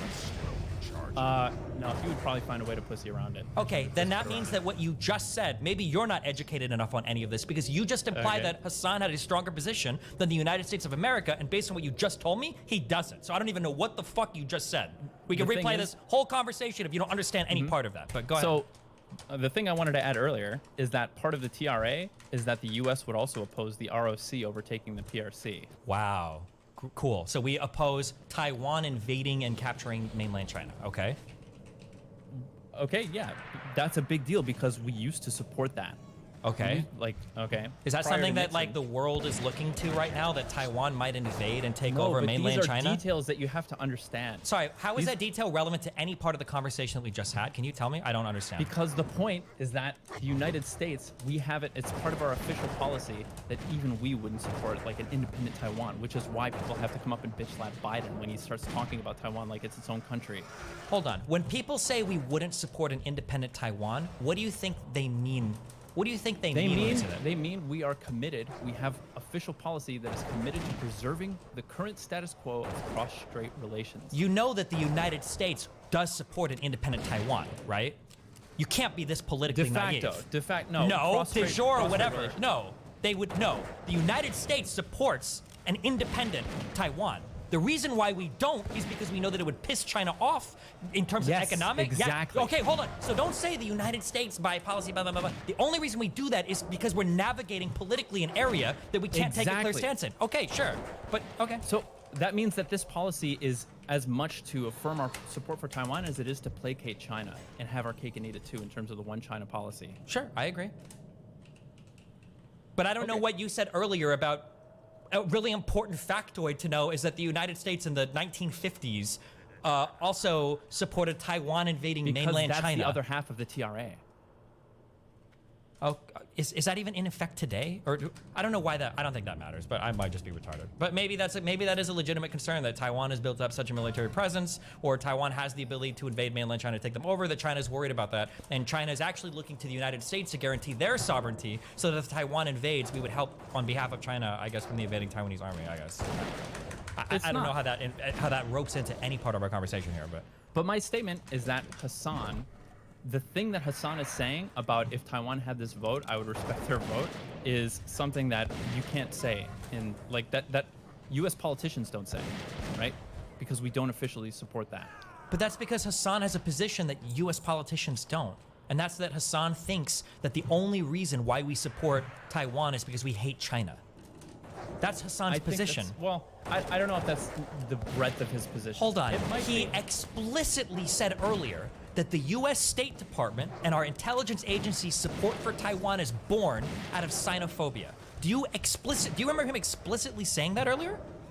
I think those were my words, the born out of xenophobia. I remember him using the term I think xenophobia. he used xenophobia, intelligence departments, and Listen, State Department. this is an argument you need to have with Hassan. You need to, if you want to ask Hassan, what are all the dynamics that cause us to support Taiwan right now in the way that we do, and not just purchase wholesale the one China policy? That's a conversation you would have to have. I don't need to. He explicitly said that. He already said that explicitly in his conversation with Ethan. He said that word for word. But we can keep listening if you want. Yeah, I don't know what to say. At this point, I can't even get you to concede that when Ethan asks, is Taiwan a country or not a country? And Hassan says if they have political will of being their own country, then I would respect them being a country. That you think that is loading a question about Hassan making a statement about U.S. intervention, which he doesn't seem to have made a statement. Ethan wants him to make a statement about intervention, and he's avoiding it because where do you get that from? When he says Taiwan, it's just country, not a country? painfully obvious to, like, Anna nailed it when she said the reason why Hassan is doing that is because it allows him to maintain his takey fans while not giving an obviously politically unpopular answer. It's very simple. That's exactly why he does that. How do you feel? True. No, it's absolutely true. He's danced this line in the past. That could be true. I don't know what to say. Like, I came here to discuss the things that he said in this video and their accuracy, right? Okay. If you were to show me other clips where he's like, yeah, you know what, PRC should totally take China. No, he's not going to say. He's not going to say that. I'm sorry, PRC should take Taiwan. Well, where are you getting the idea that he wants the PRC to take Taiwan then? Because if in you're saying my he said opinion, that in the past, there's two options, I think. Okay, and I could be wrong because I'm uneducated and you're the master here, okay? But it seems to me like the options are either one, China takes Taiwan, or two, the United States of America ensures Taiwan's independence. Whether or not Taiwan votes for their independence, the only reason that matters is because it dictates what America's next step will be. Do we let China have it, or do we ensure that Taiwan has their independence? That's the only thing that really matters, from what I see. But I could be wrong. So there are two relevant questions. Like, if you were to ask Ethan, or if I were to ask you, if Taiwan proclaimed independence, do you think China should just leave them alone? You're asking me if Taiwan declares independence, should China leave them alone? Should China commit to an invasion, which, by the way, would basically have to be a bombardment by artillery? Are you asking me, when you ask me that question, are you asking me personally, or do you want it from the perspective of the U.S., Taiwan, or China? What's your opinion? My opinion personally is they should let Taiwan be an independent nation. It benefits the entire world. It probably maintains good relations between China and everybody else. A war against Taiwan would probably be disastrous for everybody involved. There's not even a guarantee necessarily that China could defeat Taiwan with foreign intervention and help, which we've shown we're willing to do with Ukraine. So, like, broadly speaking, I think probably they should just let him go. That would be my guess. Now, I don't know what the implications would be for a place like, for instance, like Hong Kong or other places in China. I'm not sure. Now, I know that Hong Kong and Taiwan are different. Before you jump down my throat, I know that the existence of those two places are different with respect to China, but that would be my guess. I would say China should probably let him go. Okay. Or try to negotiate something more exciting. My second question is, what if that's Hassan's exact position? What if that's Hassan's exact position? I still think it's kind of a... Okay, if that was his exact position, because wouldn't that make his comment about independence like a lot more defending? No, because that's not really what we're talking about. We're never gonna get. Yeah, I'm sorry. If somebody's we're not only never gonna. I think you're very wrong. Like, if somebody's talking about Taiwan's independence, I don't think they're talking about what should China do. Like, if we're talking about Ukraine's independence, I don't think Russia should invade. But that's not what we're talking about. We're talking about what is the U.S. and the West going to do when they do invade, right? Well, and I think the same question exists with Taiwan. Sorry, go ahead. We haven't gotten there yet, but maybe they will in the video. Okay. Maybe they will. Oh, and you watch and you remember, so okay. Yeah. Because it seemed like earlier, it seemed like earlier Hassan was making fun of arming Taiwan. They want to give them all guns like Americans. Yeah. It seems like he was making fun of the idea of giving them guns and leaving them alone, which would actually suggest that he does support us, like, intervening militarily. but he didn't really say. Oh, okay. Maybe he says that later, and I like, missed that part of the convo. So, and you listened to it. So, okay, let's go ahead. That would make you seem awfully ridiculous for the past fucking hour of conversation. No, it would make Hassan seem retarded for not just instantly offering that up as an answer instead of being like pinned into it after 20 minutes of awkward wrestling where everybody knows he looks bad and Ethan is literally playing a joke sound effect in the background. The timpani's rolling because he knows Hassan won't take a position on this because he wants to simultaneously remain politically popular but look good in the eyes of his tanky audience. That's exactly what's happening. Just that. Why do you think Ethan's playing the sound? Okay, I think Ethan. The whole reason Ethan brought this up is because he thought that it would like, you know, fucking cause some contention among the subreddit or something, or he like. Why would it cause? No, wait. Why would it cause contention? The whole show is memes. No. Why would it cause contention if Hassan is just going to own it and go like, oh no, we should assist Taiwan in any way possible? Why would he roll relativities? Because he doesn't know what Hassan. Maybe he doesn't actually know what Hassan is going to say. He had the sound effect prepared for it, show. and he just happened to get really fucking lucky, and Hassan waffled for 2 minutes while he was playing the sound effect. Yeah, but during his waffling, like I said, he hasn't really even said anything that was technically wrong.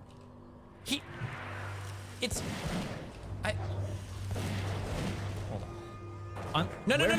Because we're not having a conversation about what's technically wrong. If somebody says, what should we do with because that's the conversation I came here to have, and that's what I said when I entered this call. Okay, then what you should have said is, hey, Destiny, you don't know fuck all about Taiwan. And you're like, that's probably true. Like, let me talk to you about some things because I know a lot about Taiwan, and I know you know a lot about Taiwan. I respect your opinion about Taiwan. I said, okay, cool, educate me. That's not what you came in here for. You came in here to explicitly defend Hassan's 55 IQ takes on his inability to have a solid position on this issue. That's what you came in here for. When you're having and you have to acknowledge this, when you're having a broad political conversation about international affairs, nobody gives a fuck about you being technically correct. They want you to offer up a macro broad opinion on what ought to be the case in a thing. Like if somebody says like, what should we do about the Jews in Nazi Germany? You're like, I don't know, they'll all be dead in 2 years. I'm technically correct, but what the kind of answer is that? Technically correct is not what we're looking for. We're looking for qualitatively correct. We're looking for politically astute. Again, we're looking like for I said, analysis. Yeah, go ahead. Sorry. Sure. When I came in here, I said I watched your reaction to this video and that you didn't have anything to say about Taiwan. So I wanted to know what your knowledge was, and that I saw a lot of criticism about the things Hassan said in this video. Okay. And the specific criticisms I didn't see reflected in what Hassan said. And now we're at the point. Listen, my perspective, you have read so much into this and forced so many opinions down his throat that I think are contradicted by his words. The first is that he's talking about this plan to just give Taiwan guns and go away as if it's ridiculous. What does that suggest? It suggests that he thinks Americans and their Second Amendment rights are retarded because that's Hassan's position. He wants to make fun of Vivek. That could be. That could be. That's exactly what it is. Do you think he's using that as to say like, oh, well, just giving them weapons is silly. We should obviously do full military support. You think that's what he's implying? I don't know. It could be. We would have to wait until he actually weighs in on that, right? They haven't even touched on that. You think that he has so far, but they haven't. There's a million comparisons that he could have made to say that just giving them small arms fire and abandoning them they haven't would be gone stupid. there yet. They No, got to I'm other saying things with first. the Ethan wanted earlier to reset the comparison, conversation. the earlier comparison he made was an America bad Second Amendment fat losers are retarded. That's the joke that he went to. That didn't sound like him saying like it would be ridiculous for us to give them some arms and abandon them and see what happens. You're implying he could have used a million other historical analogies there to explain why that was bad. He didn't. He just did want to shit on Second Amendment Americans. Could be. Okay. I don't know what to say. I would prefer not to shove opinions that he may not have down his throat based on these like 30-step extrapolations. Okay. I mean, I figure that like a person's body of work kind of gives you an idea of the positions that they have around a thing, and all their fan base is looking at them with certain positions in it. Here's a question. What do you think the majority of Hassan's fan base thinks about U.S. intervention in Taiwan? I think the majority of Hassan's fan base probably thinks that Taiwan should be reabsorbed into China and should just bend over and take it. Okay.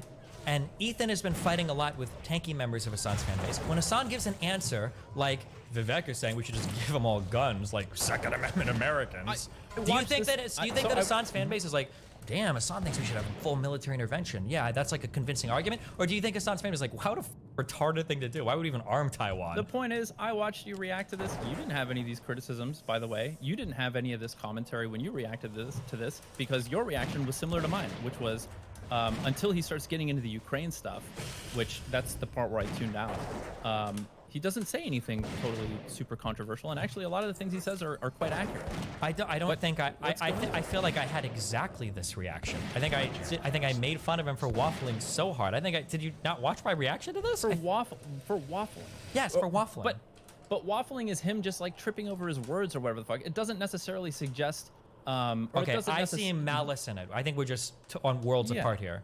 But like, you're I don't know why. I'm not sure where this charity to Hassan comes from. Because if somebody says how many Jews died in the Holocaust, and someone's like, let's say somebody says how many Jews died in the Holocaust. One person says 6 million, and then let's say somebody else says how many Jews died in the Holocaust, and someone says, well, the official number is 6 million. Do you think those two people answer that question similarly? No. Okay. Do you agree that the answers given there are actually the exact opposite, even though both are technically correct? I gotta be honest. I wasn't. Why did you just say no? It's okay. A guy asked two people. He says, "How many Jews died in the Holocaust?" And one guy says 6 million, and the other guy says, I have to really read into this because I understand. Like, go ahead. You don't. Okay. One guy says 6 million, and the other guy says the official reported number is 6 million. I see. Yes. One is suggesting that the official reported number is wrong. Okay, but he's technically correct. I understand, but Hassan isn't doing anything like that. So when Hassan says, I mean, ethnically they're Han Chinese. Not insofar as we've seen the video. Okay. All right. Can I use the restroom real quick? I'll allow it. Carry on. Also, I'm like down regulated from my 3 days Adderall. So I'm screaming at you, but I love you so much. You're my favorite long-haired tall guy, and I'll always remember the movie. I don't take any of this. This is my favorite thing in the world. Okay. Go ahead. I'll be right back. 1 second. You know what I watched last night? Top Gun Maverick. I got a lot to say about that movie. My first reaction is like, this is like a fucking Who Asked, boomer in nostalgia 30 years later sequel that might as well have been written by ChatGPT. Like those were my thoughts at the very beginning. But then like the movie picks up and gets kind of cool. And then I read the trivia, and apparently I didn't know this watching it because CG is so good, you can't tell if things are real or CG. But a lot of those in-cabin, a lot of the in-cabin footage of that movie, like they really flew out on real jets, which is insane. Like the expenses must have been so impossible to justify. They had to have just dug into the. Wait, what movie we're talking about? DOD. Top Gun Maverick. Oh, they did a lot of real jet flying. They did a lot of CGI too, but yeah, there was It almost feels like a wasted expense because like you can't fucking tell either way. But it's really cool. It is like really cool details to read about. Like the fact they really went out there, and the roof coming up on that guard shack in the beginning, like really happened. That's crazy. Okay, well we got 2 extra people in here. I just came to talk about Maverick. Oh. I was just saying to you, but I just want to say to Destiny that the Holocaust analogy is terrible because the U.S.'s policy on the Holocaust isn't ambiguous. It's very clear. Oh my god, I'm killing myself right now. Okay. And Wicked Supreme is 100% correct that Anna was derailing because the situations aren't comparable at all, and I have no idea why Erudite joined to like fight him on that. He was 100% correct, and he was super patient in trying to let her get through stuff because he was understanding of her like emotional position. So W, but I guess next time just tear into whoever is disagreeing with you. Bye. Okay. I watched Top Gun Maverick for the first time the other day. Oh, did you? I did. I walked out of that movie feeling like it was like a 6.57 out of 10. It was a solid movie, and as time has gone on, I don't know why, but in my head I love it more and more. No, really? Oh, it was a fucking great ass movie. I loved it. Rewatched parts on YouTube over and over again. It's a good ass good film.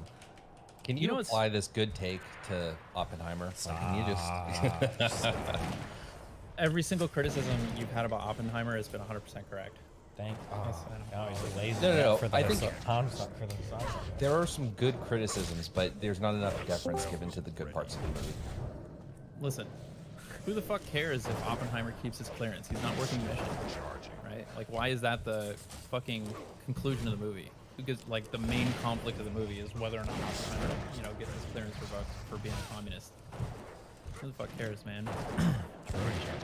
Just ignite the bomb, show us the bomb, Nolan, build a big ass bomb. That's what we care about. True. Okay. That was all you guys had to say about Maverick? Fuck. Wolfgang, what are you doing here? No, I have a lot to say about that movie. Oh, also, can I do a quick thing? Can I do a quick shout out? And it's a little, maybe it's cringe for me to shout this out, but one thing I love, and Tom Cruise does this in a lot of his movies, good representation of everybody, no cringe. Nobody even complained about it. There was never a moment where it was like, girl power, I'm a female pilot, and that's why I'm so good for this mission. No talk about how she made the final cut of people that actually flew the mission, because she was just a cool woman. She did her shit, she kicked ass, it was fine, right? I think there were black people there too and everything. So much diversity, so much integration, and nobody complained. It was a good-ass movie, and nobody was cringe about it, so. Okay, well, I don't know if I'm getting in the way of the podcast. I want that. You guys can keep getting Take a mad. Maverick Whenever break. Okay, we can take a quick Maverick detour. It doesn't Sure. sound... Well, I don't know. Sounds like people are very invested on YouTube creeping each other. It's all good. Don't worry about it. It's not the conversation. It's the pilot. Go ahead. Okay, sure. No, I was just gonna ask. I wanted to know more thoughts from Supreme about Maverick, essentially, because I have a lot of thoughts. I have a lot of thoughts about it. I just want to hear why you think it's a waste for if the CGI looks similar to the live action, like how would it detract essentially from. I think it adds, but only in ways that aren't reflected in the actual movie, right? Like you have to go outside of the movie and read about it to be impressed. Like I just assumed all the shit I was seeing was on a soundstage or like at a gyroscope or some shit, right? Yeah. Well, But, I appreciate it. I really appreciate that shit. But it must have been hard as fuck to sell to, like either the DoD had to just front all the costs as like recruitment, right, expenditures or whatever the fuck, part of a recruitment effort, or it must have been just like Tom spending his own money. I don't think it's hard to sell at all. Isn't it the opposite? I thought that the DoD is glad to allow access to movie stuff and everything, as long as you don't ever show. I think you're not allowed to show the U.S. military in a bad light. And my understanding is, this might be totally false, but I thought I read this in a lot of places. I thought that there was a huge increase of applicants to the Air Force and the Navy after the first Top Gun. Like it was like an amazing recruitment tool. I remember reading that in places. I don't know if it's true. Yeah, what I was saying was, if it weren't the case that the DoD paid for it or that Tom Cruise paid for it, it would have been probably impossible to justify it at studios, that they had to like, you know, go out and pay for real jets instead of just doing it all CG or whatever. Oh, maybe. I would almost agree with you, except I'm pretty sure that at this point, I think Tom Cruise could move heaven and earth, and people would like be there with bulldozers ready to help him. I mean, he commands a lot of respect. Tom Cruise like can do no wrong. He's a god, literally. Well, he so is Xenu. The budget for Top Gun was, now obviously Navy has a huge incentive to give a lot of shit over to the movie and to help out with it, but it's only $10,000 an hour to do the flights for an F-18. So Wait, what? yeah, it's only $10,000 per flight hour. So I mean, it's more than that, right? Because it's also accommodations for people and the training involved, and like you know, extra safety stuff and insurance for the actors, and yeah, launching from an aircraft carrier and the staffing around. Like it's more than that. No, it is, but I mean, these are all groups. Think about it, right? Like there's an F-18 launching off an aircraft carrier, you know, every day, right? They're going to be doing these things anyway. The teams that are on the ground are getting paid regardless because they're in the military. They need to do these things for training and for routine and drill and all that other shit. So at the end of the day, a lot of this stuff is just happening, and the Navy has every incentive. The military at large has every incentive to help them out with the film. So I just imagine that a lot of these costs were a wash. Yeah, but that still adds up if they've got like 12 people, right? Or 13 or 14 people that are launching in these things. Yeah, I don't know. Maybe they're not all launching at the same time. But when you say you felt like it was ChatGPT writing like a 80s movie resurgence, did you mean that in a bad way? Because I feel like that's fucking awesome. Kind of. We've gotten so many of these Who Asked decades later fucking sequels, right? And like, I don't know. Listen, my bigger problem with the movie is it's actually similar to The Matrix, where the first Wait. half Are you talking about ChatGPT writing which movie? Oppenheimer or Top Gun Maverick? Oh, okay. So, you're insulting. Okay, go ahead. In the beginning, yeah, that's how I felt. I was like, wow, they're really just hitting all the obvious beats that you would expect them to. I thought actually this movie was similar to The Matrix 4, like, and dropped the ball in similar ways. The very first like half of the movie is like throwing all these jabs at Tom Cruise for being old. Like he gets thrown out of the bar by the young kids, and they're the ones that get to stay in there and have fun while he's sitting outside watching. It's like all of his like, you know, military compatriots telling him fucking all your friends are either dead or admirals. Like, what the hell's wrong with you? Like, you're taking orders from people half your age now. Like, it seems like a lot of the movie was gearing up to, and then they put him in this role to be a mentor, and it seemed like that was supposed to be the you know, the moral of the movie is like, okay, you're supposed to, you can't be fucking 25 forever, Tom Cruise. Like, you got to grow up and be a mentor. And you've got to like there's going to be new generations of people, and you have to, like, your role in society has to shift to help them succeed. You can't be the ace fighter pilot at 60 years old anymore. But then they kind of like completely reverse that, and fucking, he does this, like, you know, the teaching job totally begrudgingly, and then like everything else about the movie tells him, no, you fuck it, you can be, you can take your shirt off in the beach scene, even though you're 60. You can be the head pilot and the, you know, the team leader in the mission. You're still the guy. You can even be saved at the end or whatever. Like, I just felt like they tried. And at the end, what does he do? He like gets the girl, and you know, it's like a teen summer movie. Like, but by don't the you end. feel like that's a good compromise? Oh Listen, my if god, people I are gonna found the watch- man. This is the man with worse movie takes than me. He's got to come here Hold every on, time before I give a movie take. If people do are it. gonna watch Top Gun, they probably want to see Maverick. I mean, people buy like motorcycles and base themselves off of this fucking dude, right? And then you're gonna have him in the movie to take a backseat. Now, I'm sure that's a brave idea and a cool idea, but how many fans of the original, which I guess they're more than I thought they were originally. I didn't think Top Gun the original was that great of a movie, had that good of a narrative or story, but apparently people love it. But for those people, right, they're gonna come in, they're gonna be like, what, my guy is taking a fucking back seat and this fucking little kid's gonna be the next Maverick? You probably want to see some Tom Cruise in the middle. And I feel like it was a good compromise, don't you think so? Like the Just as a kid quick that was, reference, like, the first helping- Top Gun was a dog shit movie, but it was was. it was real. You guys are planes. fucking high. It was real planes. Wait, what? It was real planes and a real aircraft carrier. That's why people cared about it so much, and that's why it was so cool at the time. But like, I'm a movie relativist, okay? that's true. Like, the fucking first Top Gun was just 80s fucking machismo, all that shit. It was a good movie. Like, if you go into it watching it expecting like a modern time movie, yeah, you're not going to enjoy it as much. It was a good movie. It was a really good movie. Cringe.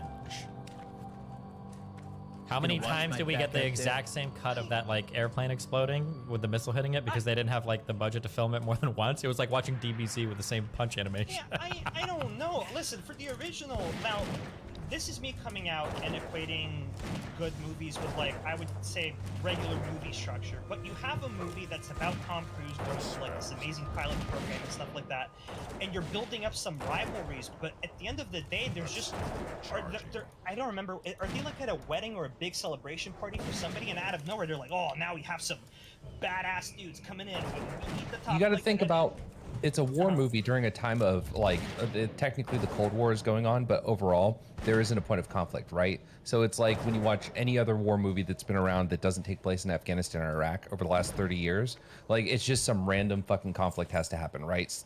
Troops have to get called into whatever. So it's all like utter bullshit, right? But there was a whole plot to the fucking story. The whole thing is you have Maverick, this dude who's wild and crazy and doesn't give a shit about authority, always thinking for himself, and has to go through hard lessons, losing Goose and realizing you have to be a team player. You have to actually focus on something other than yourself and your own glory. And there is a transformative journey for him through that. There are some things that kind of don't make sense too much, but overall it's an 80s action movie, so there is a strong enough plot to carry us from point A to point B. And the military thing, it has to be contrived, right? So yeah, he finishes school, and then it's like, okay, cool, well, hey, school's over, boys, we gotta go fucking do real shit now. And then we get into the action scene, in the end, in Redemption. Wait, you know what? I'll give it a rewatch, and I'll talk with you about this again, because I just remember coming out of the original Top Gun, feeling like it was such a dog shit film that had like pull factor. And trust me, pull factor can be enough to sell movies sometimes. You just gotta be honest about it. Well, wait, how is it dog shit? No, because listen, the way people talked about Top Gun, I thought this was gonna be like a cool ass fucking masterpiece with a story that was like super engaging and still like hella cool. It's just a cool movie with like tons of fun. It feels like somehow, and I'm gonna be honest with you here, watching Karate Kid the original felt like that it had more of a narrative, it had more character, and it had more character growth from the beginning of the movie to the end, instead of something like Top Gun. It feels like, I don't know, it feels like at least Tom Cruise's character, I can't remember the growth, genuinely, 100% for his character, like, at all. It's just, we lose Goose, kind of sad, and then suddenly we gotta save America, because there's some fucking people coming in, right? I understand what you're saying, like, and I'm just gonna have to rewatch the movie. I just remember disagreeing so hard, but I'll take your word for it. I just need a rewatch. Yeah, give it a watch. I mean, it's an entertaining watch. If you like jet fighters and all that shit, it's fucking fun. And I highly recommend, if you do like jet fighters, playing DCS, because it's the funnest fucking game in the world, especially with the VR headset. Someone at Kick Chat said every time Wolfgang starts to talk, he begins with an emoji. It's true, I do. Yeah, wait, does this person know me? Yeah, I do. Fuck you. Why is that a problem, sir? Fuck you. I don't give a fuck if you're mad about my emojis. Also, Ace Combat is 10,000 times better than whatever game. I disagree. I've never even played it. You're wrong. You're so wrong. Yeah, I like. But that's okay. I like DCS because if I were to sit into the fucking cockpit of an F-18 or an F-14, I could, by memory, start up a real one, and that's why I like it, because it's like autism simulator for airplanes. It's okay to like simulators, but if you want some real fun, some real speed, if you want to get to the edge of fast, then you gotta play Ace Combat, bro. Wait, we got a little bit away from Maverick, which I think is super interesting because I love the idea of a resurgence of I don't want to use the word shitty because that is not the way to go, but like a more basic 80s movie that's all about like flair and cool. Wicked Supreme. What's up? Well, dude, I feel so bad for the Taiwan people. I just wanted more thoughts. Give it to me. Let me hear. I'm so interested in Maverick. I think that movie is. It feels strange because we got John Wick, which in my opinion felt really close to also trying to capture that 80s, maybe 90s movie essence of like cool guy. What do we? Hold on. Jesus Christ. Wait. What? What are we talking about? It's Am so I much crazy? Wait, hold on. John Wick was not a. I don't think John Wick was a retro callback to literally. You don't think so? I don't think so. It was kind of a retro callback to The Matrix, I think. I think it's. I that's disagree part of with the appeal of those movies. I don't think Hold it on, was. like.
That's charging.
Will crush you.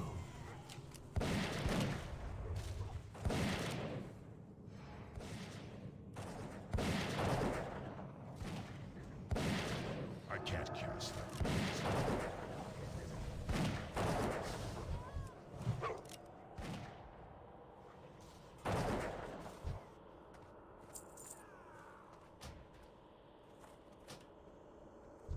I can't can't carry anymore.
Charging.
am the Serpent King.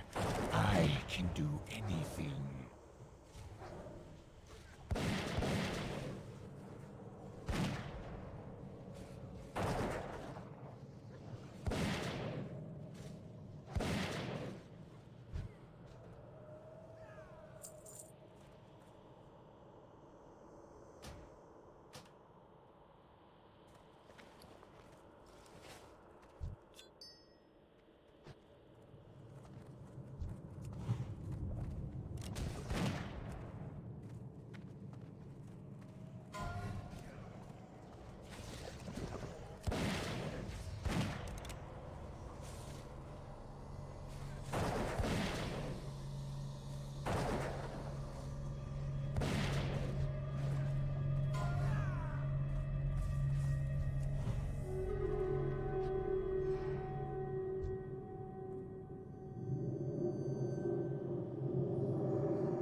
Naralex sleeps again.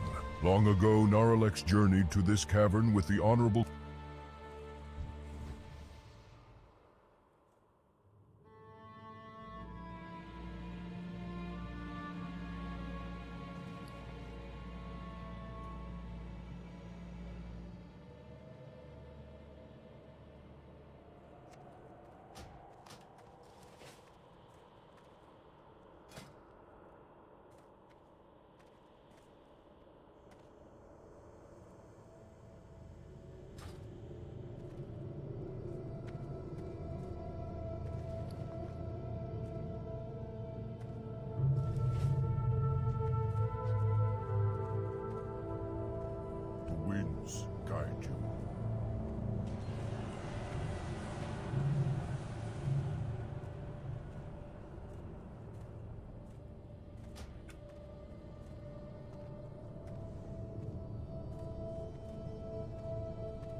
I've been expecting you.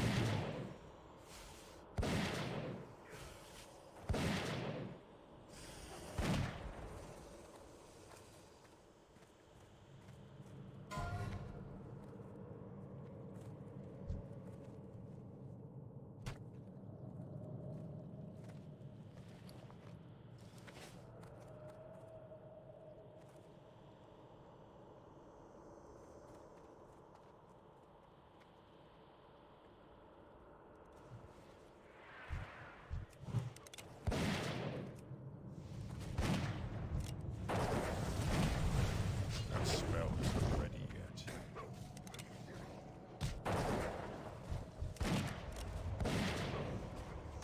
I can't cast that yet.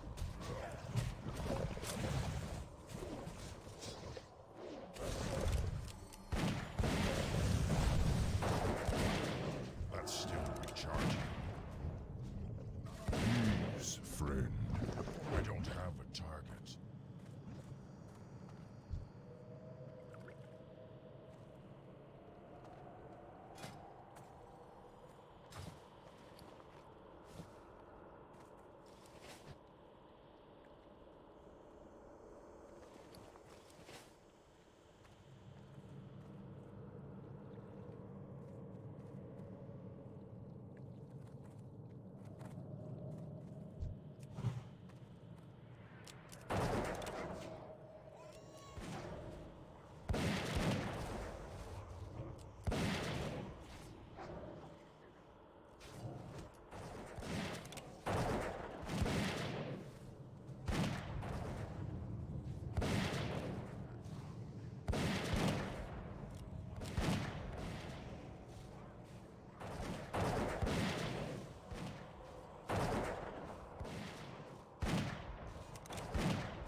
I am awake at last.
I need a target.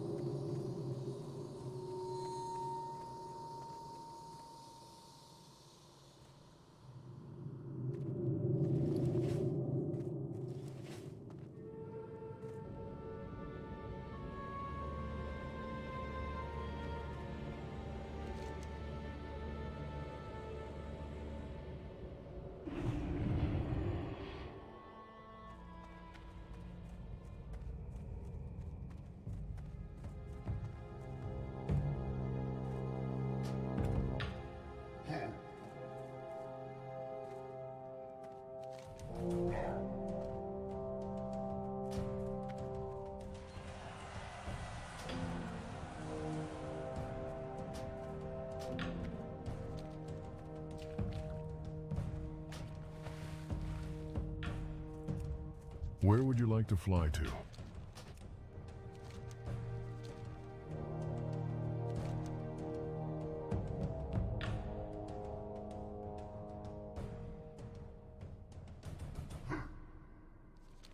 Where would you like to fly to?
You're Steven Seagal's, you're Stallone. You're like, this guy is a sad man who has a lot of gun ability, and he's about to go somewhere and wreck shit up. At the end of the day, he's gonna come. Now, it's got more modern elements, but you don't think fundamentally it's like the same structure? No, it's too polished.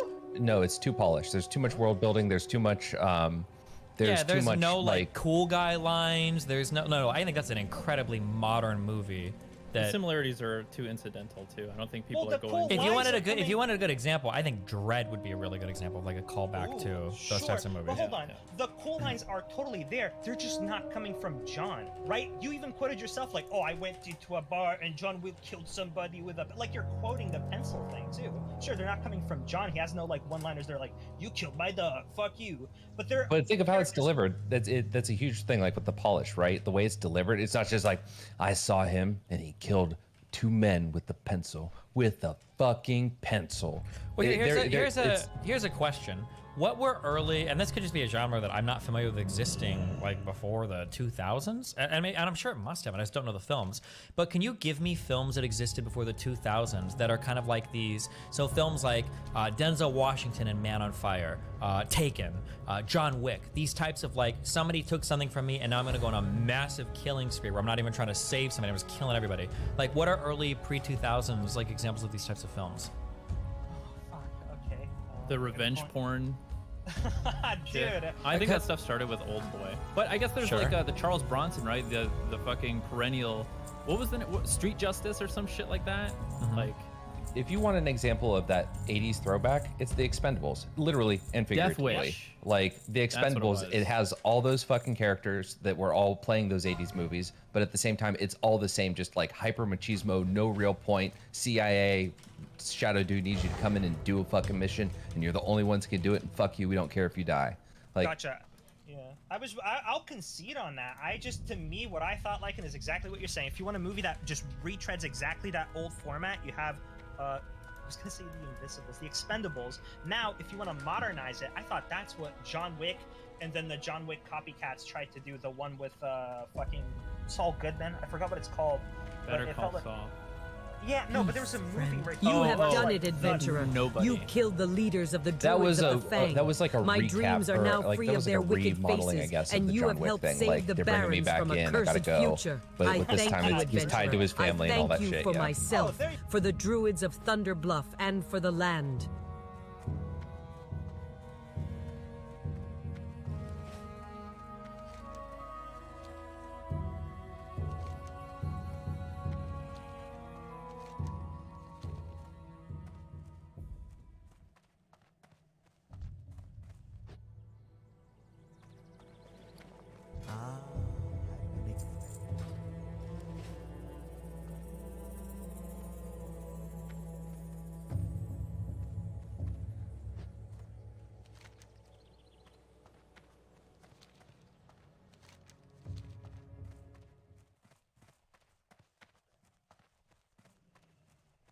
How may I aid you? There you go. There's another trope like, oh, he was retired, but now he's got The to come Gaelic back. Centaur This has nothing in to the do with Top Thousand Gun Needles Maverick, by the way. are protecting Yeah, I know, an I- artifact from the time of the Centaurs. I just think that creation. Top Gun Maverick We would like isn't to like retrieve it, Top but Gun we Maverick is such require a better vial polished of movie. water from one of It the doesn't. Night Elves' It has a moon little bit wells. of that To 80s collect the machismo, water, but you will first need to obtain one of the phials carried by the Dryads near the Rainwood Retreat in the heart of Ashenvale Forest. There is a moon well near the western bank of the Falfaran River, south of the main road, where you can fill the phial.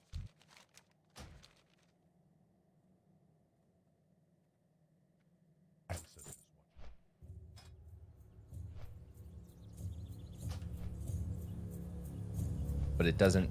Just doesn't It doesn't take any lean risks. into it in weird ways. Doesn't It take, doesn't have to. It doesn't take any risks, but sometimes I think there's some charm to a very simple, tight movie. Like, did you like Whiplash? Yeah, sure. In my opinion, Whiplash takes almost no risks. That's not a very ambitious film at all. It's very simple, but it's like tight, and I think you can appreciate. You disagree with that?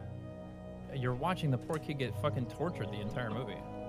Yeah, but when I say risks, I mean that like It's a very concise narrative. We're not getting any like complicated, expanded themes. We're not getting anything like super philosophical. It's a pretty tight, concise film in terms of what it shows. Like it tears along the screen very quickly. There's not like a lot to ponder, any deep philosophical things. I think it's a very simple film compared to something that deals with something grander, like say like Interstellar. Interstellar is a far more ambitious film.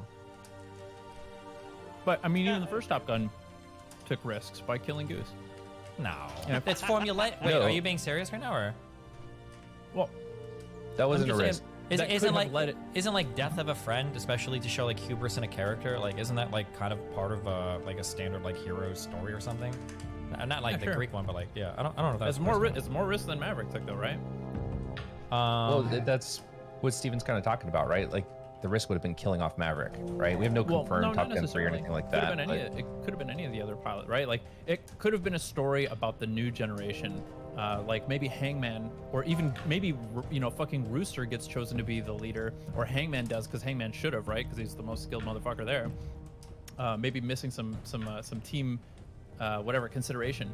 But maybe it could have been that Rooster loses somebody, and now he's able to identify with Maverick. Like, oh fuck, like I suddenly can commiserate with you, and I understand that this is like, maybe it's not my fault, but I'm gonna blame myself for the rest of my life, and maybe somebody else will too, maybe their families will or something. I feel like those could have been things in the script that.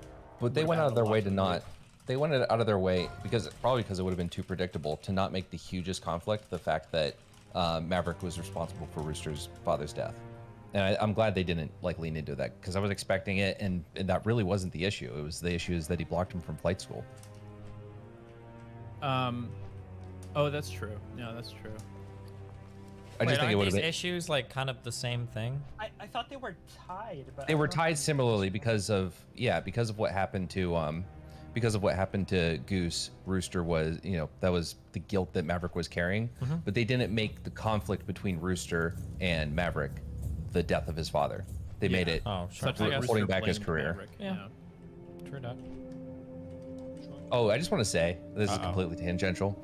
If you guys ever want to spend an insane amount of money on a couch, get a Love Sack and get the speaker system that goes into Love Sack. Watching fucking Maverick with that fucking subwoofer under your ass is fucking incredible. Yeah, I wish I would have seen this in theaters. Honestly, definitely an in theaters movie. God, can you imagine how scammed everybody that saw Oppenheimer in theaters was when it was a dog shit movie Here to watch on we go IMAX, and there's again. literally no Yeah, reason to even watch it I on saw a it in big IMAX screen. and I was like, why the And you're fuck? like, why did I Never even waste met. my fucking time? Like, what was the point? Like, wow, I get to see that one chick's boobs and the cringe fucking writing in that book and full screen. Nice. Okay, the book scene was cringe, but I saw that movie twice. I had to, because the first time I left feeling like, I expected this to be an amazing movie. True. I watched it again, and I was like, you know what? It is a Time really is fucking money, good movie. Super. There's still cringe. And just as We I can was work about to lose my past job it. you came back, oh, you're okay. like, oh, Desi's giving my this take, and gift then you saw immediately. all of China. Thank you, Like, oh, no. adventurer. Nicely done, I say. Time is money, friend. Great, you got it. I can't wait to try it out. This is going to make me a fortune. I just know it. Thank you, adventurer. Take this, and after I'm rich, I'll send you more, I promise. Blue leaf tubers are a delicacy around the world, but they're rare, very rare. The only place to find them is here in the Barrens, deep in the earth, in Razorfen Crowl. And even then, they're impossible to find unless you know just where to look. That's why I've trained these snuffle-nosed gophers to find them for me.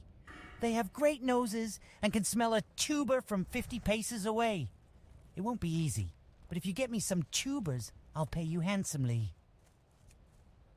No, I Chad saw says it I'm twice wrong, before you. and then you I saw it rewatch it twice. just to try to get on Chad's good side. That's okay. No, I saw it twice before you saw it. So the first time like within a week of each other, and the first time I saw it, like the whole like, oh my, have you seen Rocket Man? Nope. Okay, so Rocket Man, it's a much more whimsical kind of movie, and they're showing like Elton John's brain and how he thinks of music as a kid, and they've got like an orchestra playing in his bedroom, and all that other shit, and I think that fucking Nolan was trying to go for the same stuff with like all these like shaky images of stars and all this other crap at the beginning. It was contrived. It wasn't really carried home. It Cringe. didn't carry through the whole fucking thing. It was bad. I didn't like that. Absolutely cringe. The fucking part with the like I am become death, what a waste of a fucking line. Like that was so bad. Absolutely. Well, I mean, that has to be in there. He really translated that line. I Like, know. that's No, history. it has to be in there. It doesn't have to be in that fucking weird way. Yeah. Like unless you can prove to No, me that read it in fucking English. happened. Like fuck me. But the rest of the movie was good. I thought I know Reddit you moment. don't like the clearance thing, Wicked, but I thought that conflict was good, and that was very important to like the legacy of Oppenheimer was that conflict. So I thought that the movie overall did a great job. The beginning was a little fucky, like the almost killing the teacher thing. Clearance? Because if you're going to be, he's not working mission. he wasn't working mission, but do you need clearance for policy?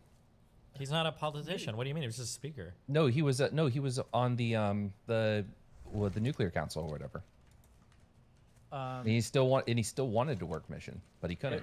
If that's the case, that he was on a council and he was being kicked off, the movie didn't establish that well, and I don't know because I don't know much about the guy's history or whatever. True facts. But that would certainly be more make it more relevant, because it just seemed like tacked on. I was just like, why do I fucking care if he has a clearance?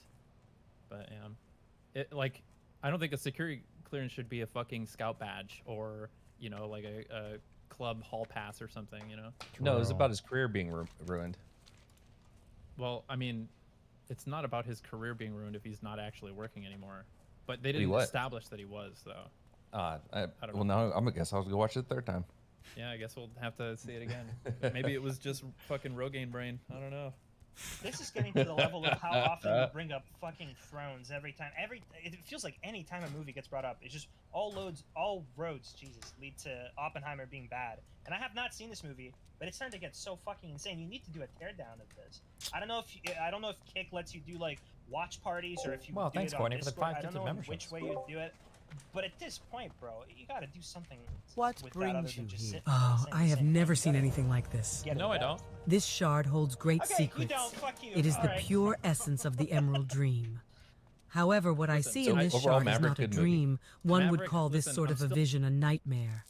I do not wish to alarm you, adventurer, but I think it is best if you deliver this shard into the hands of a wise druid as soon as you can.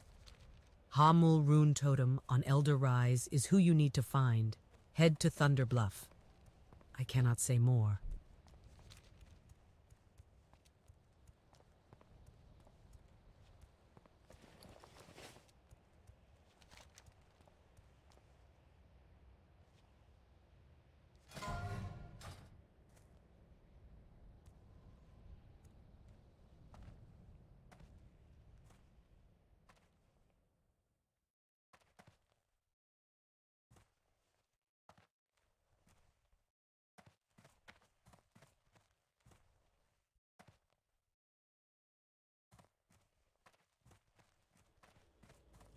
As a disciple of Narlex, I commend your bravery, adventurer.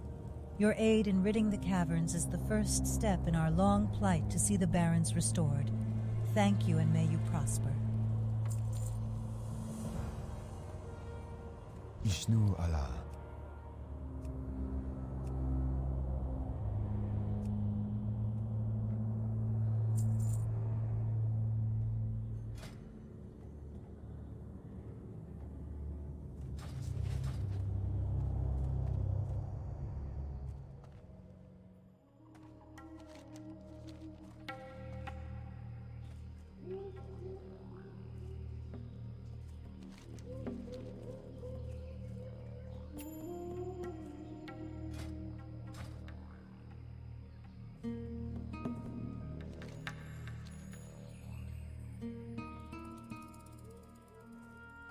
Still, I feel like we should come away from that being embarrassed that 60-year-old Tom Cruise is in a movie about him being the guy.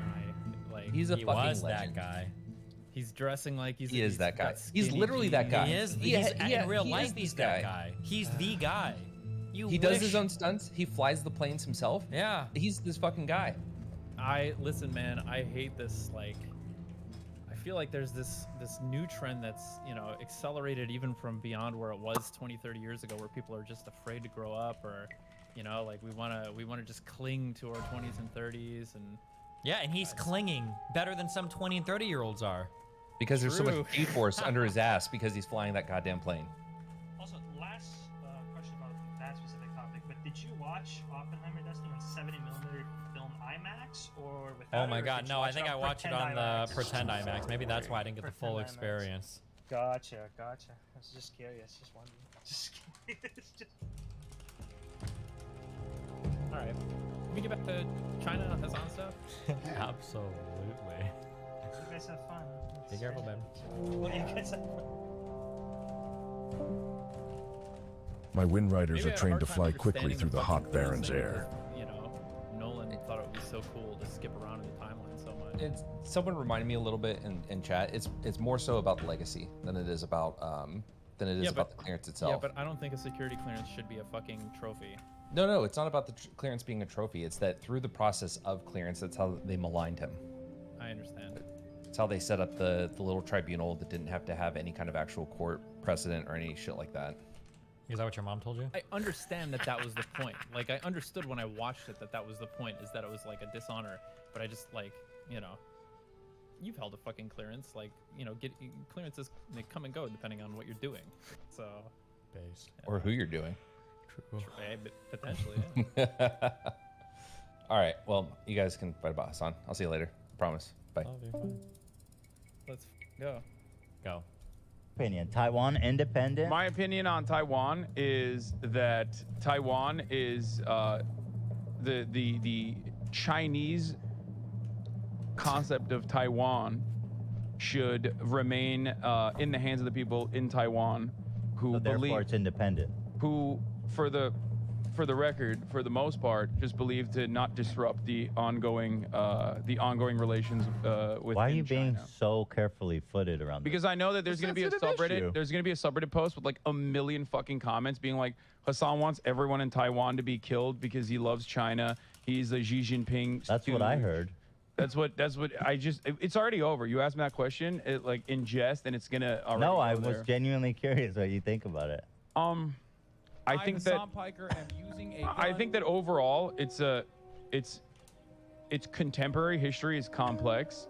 At the end of the day, if the Taiwanese citizens would ever put this up for a vote and we're like, we want to fucking be an independent nation, it's up to them. You know what I mean? They already You can't. done No. There's is no. No, what Hassan said is true from everything I've read. Most people in Taiwan nowadays support just keeping the status quo, like the kind of but they're strategic ambiguity of the what's overwhelming going on majority, the overwhelming majority's consensus opinion Pause. is that the. What are you at? 52-35. Now, if I was a politically uneducated person, I might take that claim that the majority of Taiwan prefers the status quo. I might take that at face value. Okay. Is that what the current polling data says? Yes. Okay. Now let me ask you a slightly more sophisticated question. Is that what the polling data says because Taiwanese people genuinely enjoy the bizarro dual status they live in? Or No. is that what the current polling data says is because people are worried about the conflict that will arise if Taiwan Yes. did? Okay. Thought so. Chinese invasion. Gotcha. Do you think that that's what's being implied here? They're gonna get to that in like 2 seconds. Yeah. Okay. Maybe not. Maybe they're not. Maybe what's his nuts? Who's the producer? What's his name? Dan. Dan. Maybe Dan's content to leave it right there and not discuss that it's because they fear invasion. But they're gonna get to it, so we'll just see him discuss it. Okay. Ready? Yep. 3, 2, 1, go.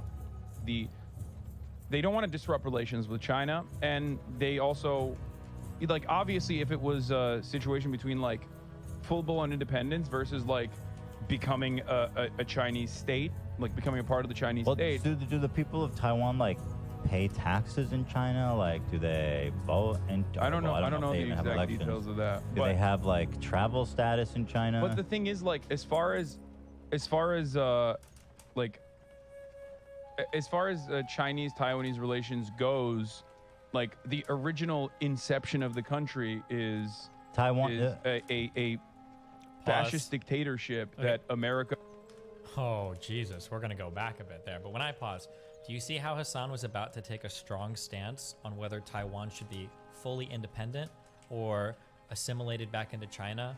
Ethan interrupted him, and then Hassan kept talking, and then he didn't return to that, what would have been a very strong stance to have.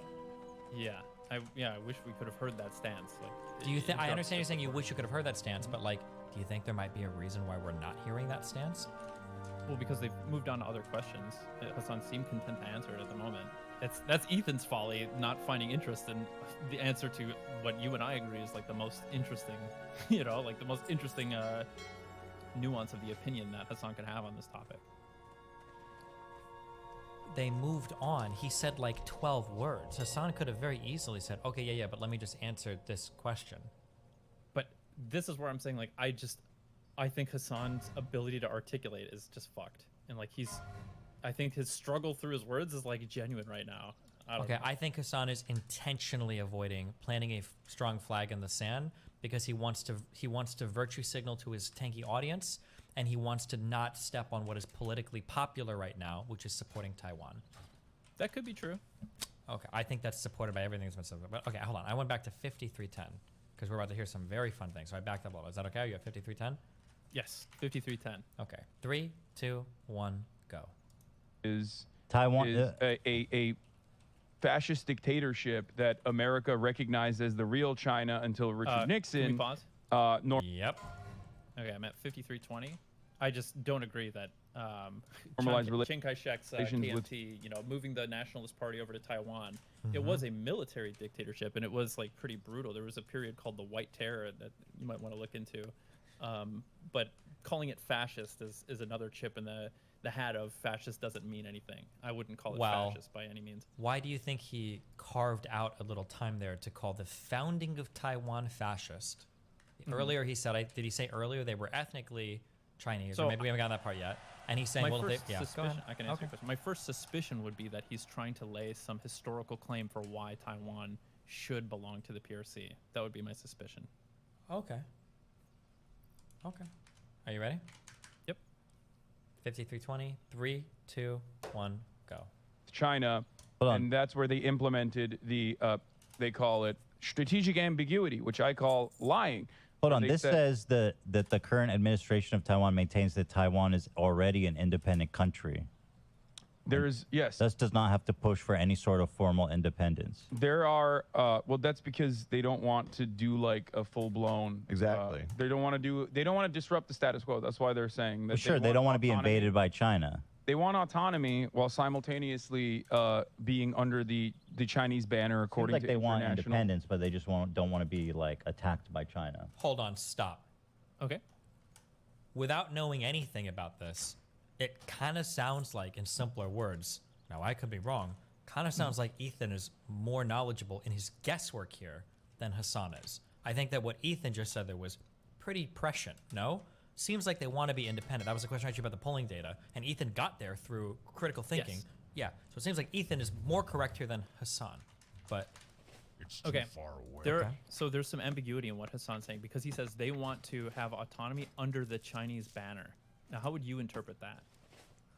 I already gave you. My interpretation of every single thing Hassan says is he's in a land where he's trying to maintain loyalty to his tanky audience while not saying anything politically unpopular that's going to get him in hot water. So every single thing he says is going to be in service to that. That's how I'm interpreting almost everything Hassan says. That's really simplistic, and there are two ways to interpret that that are sort of accurate to the, if you were to understand the issue, right? One way is that Hassan might be saying they want autonomy while having official relations with the PRC and like being recognized as part of the PRC. The other way to interpret that is that Hassan may be saying they want autonomy and they want to be recognized as China, as the ROC, the Republic of China, which was previously the stance that the United States had, which is that Taiwan was the official representative of China until Nixon, and that some collection of people, there's still, to this day, it's pretty fringe. I think it's like less than 5% of people, still hold that. That's their political will, is that they think that Taiwan is the ROC and that they still have like hope holding out that they'll reclaim the mainland or something like that. Because everybody in the, basically from the, 50s to maybe the mid 80s or early 80s was taught that in school, was that like they would all grow up and like go back and rescue China or something like that. So I'm not sure which direction Hassan's going with that. But you understand like how, from my perspective, it is I'm our hearing duty this. to ensure that those that must remain a secret for the good of all stays as such. Fala sent you to me. Well now, let's see that shard that you say she was so hesitant to talk about. Oh, I didn't. Well, adventurer, thank you for delivering this to me. It isn't wise to speak of things such as this, though, I advise you. These are matters that you should not concern yourself with. Let's just say that things in the Emerald Dream are not as we thought. Perhaps in the future, our paths may cross again.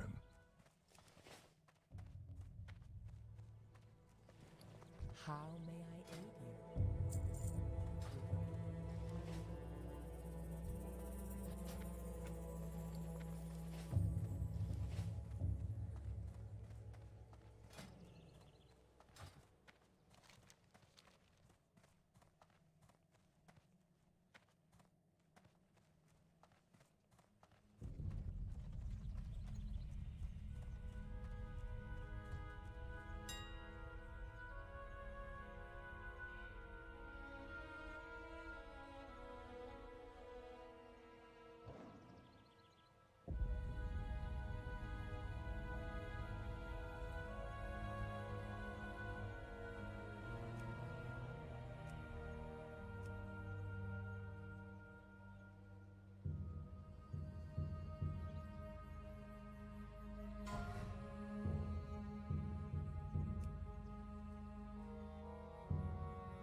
What brings you here?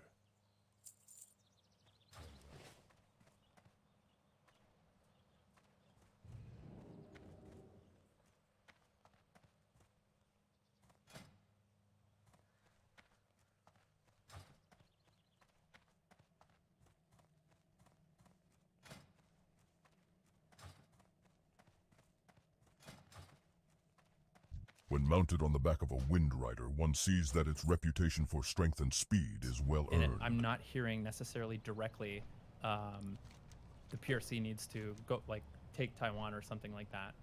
Like, I can hear a statement like that. They want autonomy under the Chinese banner. Is he saying they want autonomy and they want to be recognized as China, or they want autonomy and they want to be absorbed back into the PRC? All I want is that if I do decide to go back to college, I hope to God I have a professor like you, where I can write like 2 sentences in an essay, and the professor's like, well, what he really meant was, and then he spits out a whole bunch of shit I totally had no fucking idea about.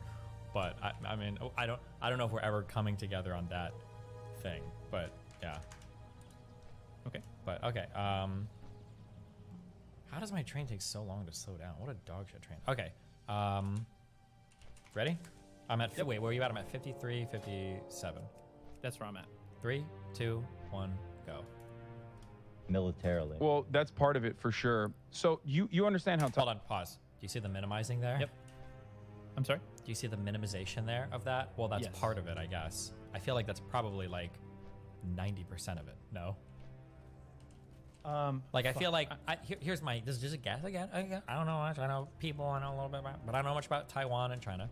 But if Taiwan could take a vote and be a fully realized independent nation that had guarantees from China that there would be no military intervention, do you think the vast majority of Taiwanese people would instantaneously sign up for that? Or do you think there'd be a lot of pushback? Yeah, instantaneously, yes. Okay.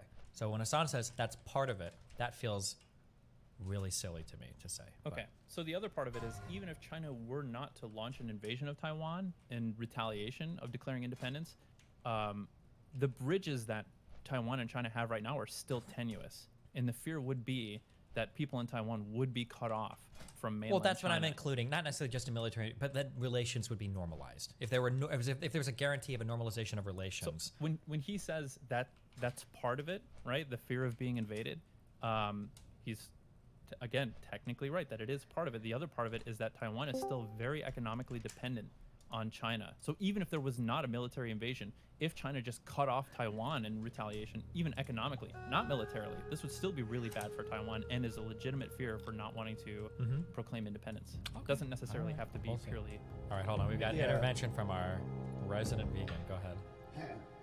Yeah, so... Vegan Gains!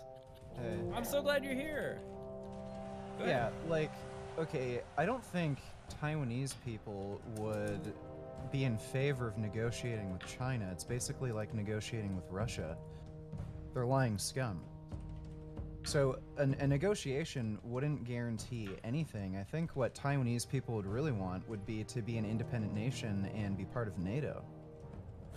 Based. Like, why the fuck do you think Xi Jinping is trustworthy? Hold on, wait. To be fair to, I don't know how much you've listened to this, but to be fair to Wicked Supreme, I just presented as a hypothetical that they would agree to it. Now, realistically, I'm sure all of us here know that China would probably not. They would probably use that as a means to invade Taiwan. Sure. The answer to that question is fantastically. I'm sorry, like this seems like a cop out, but like I would just say, listen, there's a reason that I was surprised. There's a reason that experts in you know the Ukraine-Russia affair were surprised when Russia invaded. Nobody can say with certainty whether or not. No China was wait. surprised. No, wait, hold on, stop. That's not true. Stop. You're both wrong. Okay.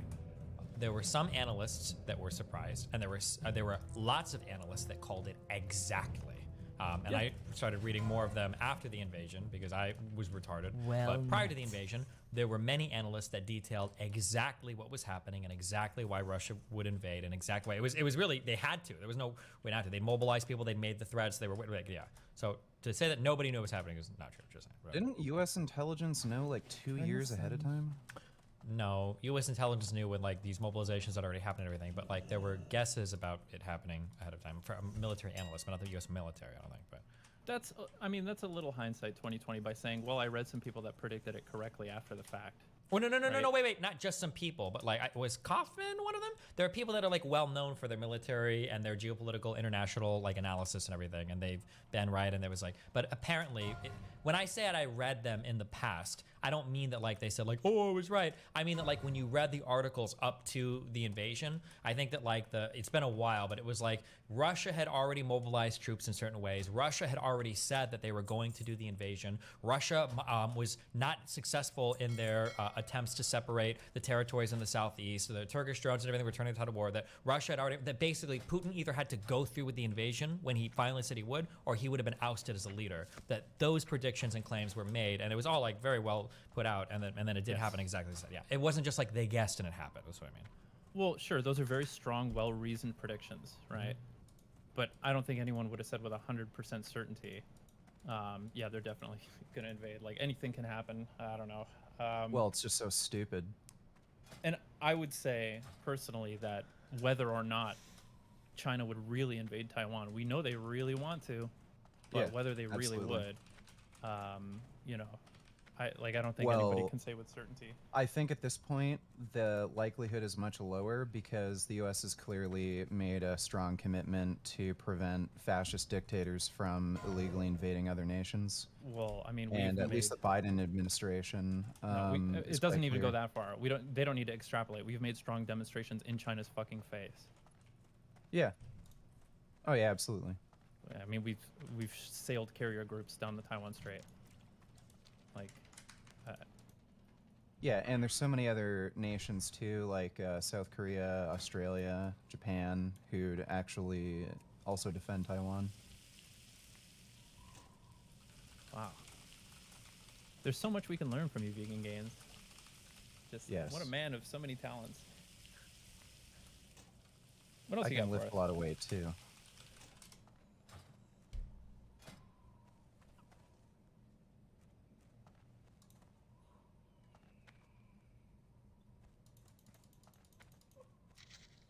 Why is it so quiet? I don't know.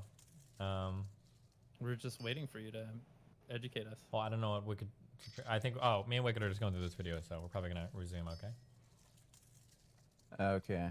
All right. Well, I'm about to start my own. You have stream. earned the privilege of training with a higher Alright, we'll take instructor. care. Go see my pal Rochik there.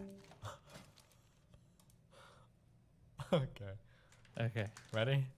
I feel so enriched. Okay. 3, 2, 1, go. Taiwan was Wait, I'm developed- sorry. Pause again. My bad. I didn't ask where you were at. Where are you at right now? I am now at 5405. Hold on. Yes. Nation state, right? Like, so Mao purged Hello, adventurer. Ready? If you don't see it in my 3, 2, 1, go. and defeated the counter-revolutionary forces. They like Taiwan has been a larger part of like China historically, and the original Taiwanese claim was that the entire mainland China belonged to what is now known as Taiwan. Hello, adventurer. And that was the American See it in foreign my shop. policy Chances position are as good I well, can because get it. you know China So he's misspeaking. You have there. He's earned the talking about how privilege the of training ROC's with a claim higher was that the instructor. entire mainland China Go see belonged my to the pal ROC, Rochik there. belonged to what is now Taiwan. Yeah. Did you understand that? Because he misspoke and said China. Oh. Yeah, I'm sorry. I didn't catch as much speak, but my understanding is that for a long time, both China and Taiwan, I don't know if this is current, but I think both China and Taiwan both consider themselves the rightful owner of all of China, where a lot of people are aware that the People's Republic of China, or China, thinks it owns Taiwan, kind of, but that at one point in time, the Taiwanese thought that they were the rightful owners of all of China, right? That's correct. Yes. Okay. Okay. Ready? I'm at 5432. Okay. 3, 2, 1, go. It's communist, and Taiwan was a fascist military dictatorship. So they were like, oh yeah, we're just gonna completely ignore China until Nixon normalized relations with China. And then Taiwan became a democratic country, of course, with still a lot of reactionary opinions overall, but like that's gone away in recent years. I think the younger generations have a different perspective on the matter. But overall, like historically speaking, Taiwan and China being the same country, it has been around for much longer than, like, as Elon Musk said, Hawaii being an American state. Much, much longer.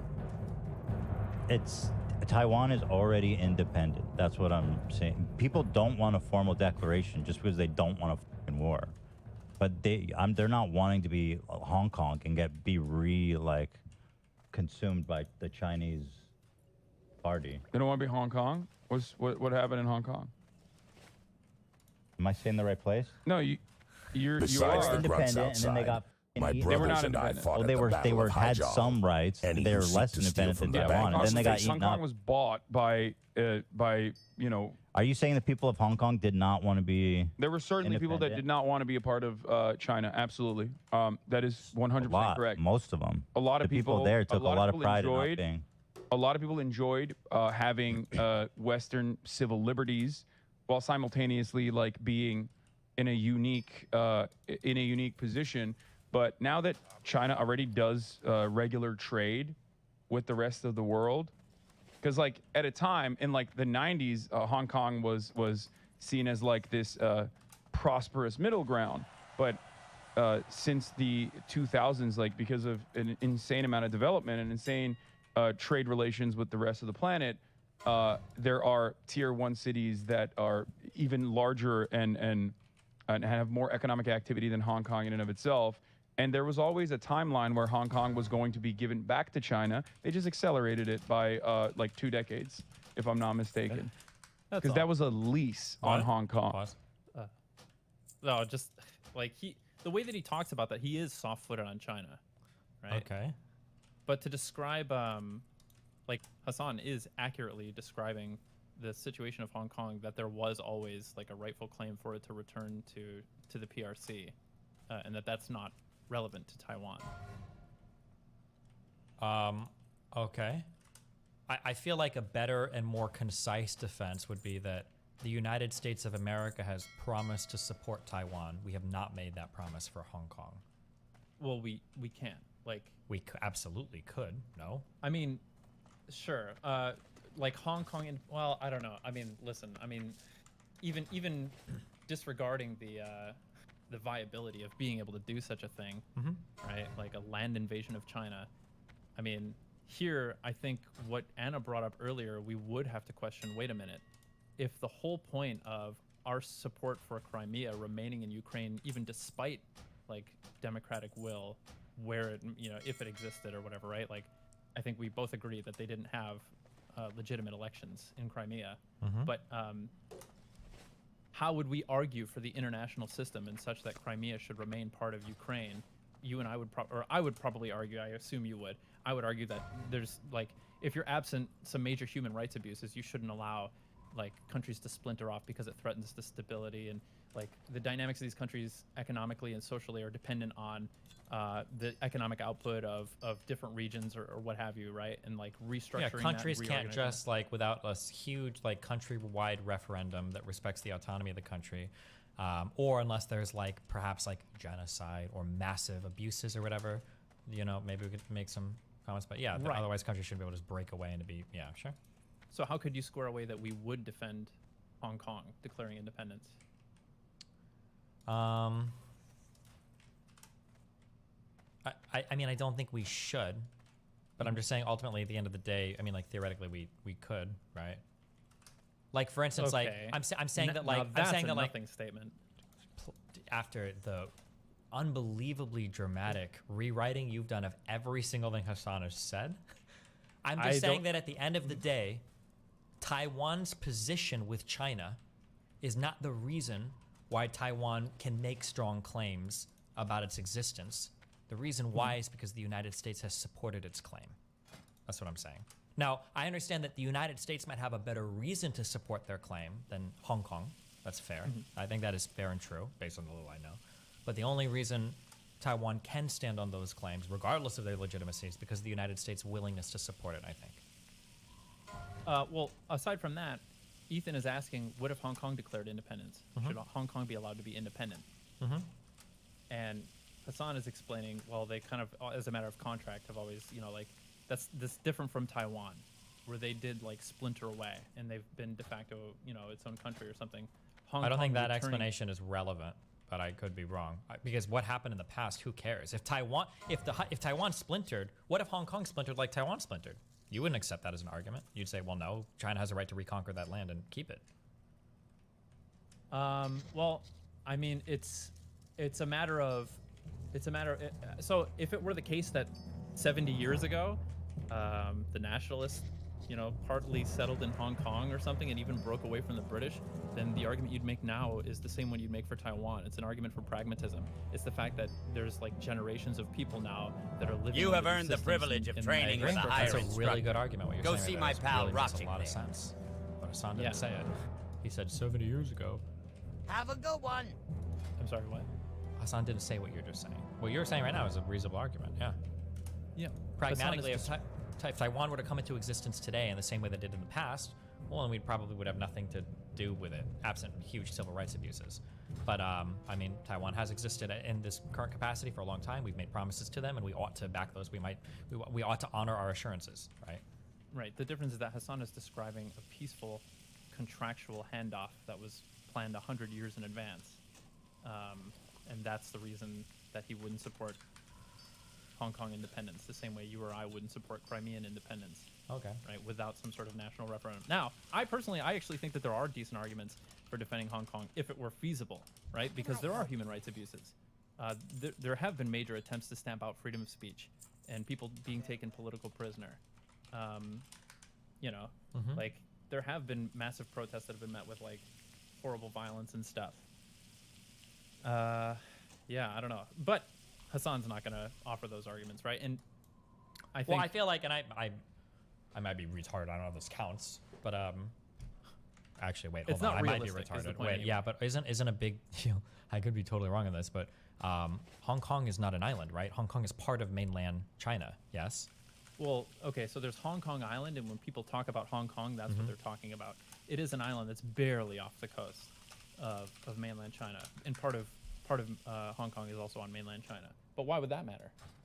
Well, because I think you can make a stronger argument because Taiwan is like its own little kind of island thing. I feel like, I could be wrong. Maybe it doesn't matter as much, but I feel like the idea of having U.S. troops in an island close off the shore of China, well, I say close, off the shore of China is different Hello, than having adventurer. like U.S. If you don't troops see it in my on shop, Chinese chances are soil good I can in get it. China mainland proper. I feel like there might be different implications there. I could be wrong, but I feel like there are different implications there. Kind of like for a long time, and maybe I'm reading this wrong, maybe not, but I feel like for a long time, maybe the Crimean annexation, it feels a little bit different because Crimea is its own little like thing off of Ukraine, and it feels a little bit different than occupying Ukraine proper, maybe. But yeah, basically, yeah.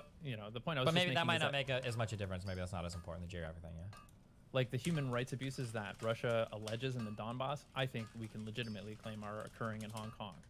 Okay. And the fact that China has breached contract, right? Like part of their one country, two systems, which is, again, Hong Kong and Macau is not Taiwan. Hassan got that, dreadfully wrong. Okay, sure. Someone in chat keeps saying, Hello, call him adventurer. out on failing If to you don't address see the it in my shop, accelerated chances are comment. good I It's can not get that Hong it. Kong is due to come under Chinese influence and it just happened earlier. It's that the plan for Hong Kong is for there to be a huge land integration into China with the hope that China becomes more like Western democracies in the meantime, and the acceleration is a hostile takeover. I think I just did. Okay. Yeah, I think it did. Did I address it to his satisfaction already? Oh, I don't know. That guy was making that comment, so. All right. Okay, I'm at 56-51. Where are you at? 56-52.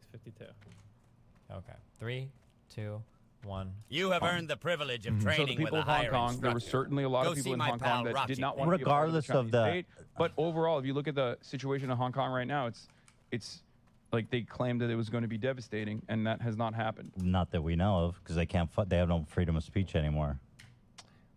Okay. They can't talk. They lost that the part right. is true. You're right. What are we going to I will learn not- from them? I will not. They have secret prisons, I bro. do not agree with China's social or civil liberties policies. I do not agree with that at all.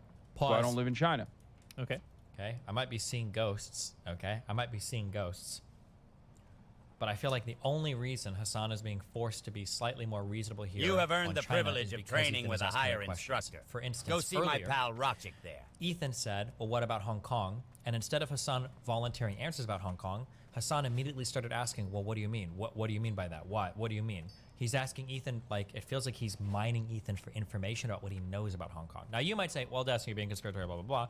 But Hassan also just said, well, people thought the Hong Kong situation was going to be horrible. And look, nothing happened. And then he was like, hold on, what do you mean nothing happened? Their freedom of speech is curtailed. We can't see any information. And now Hassan is backed into a far more reasonable position. Like, okay, I don't support what's going on. That there's human rights abuses, sure. But I feel like every time Ethan asks a question, Hassan goes from what you would say nuanced, and I would say he's intentionally living in the fog of war to not have declared a strong position. That as Ethan asks him more questions, he's forced to chisel out a more uncomfortable position for him to hold.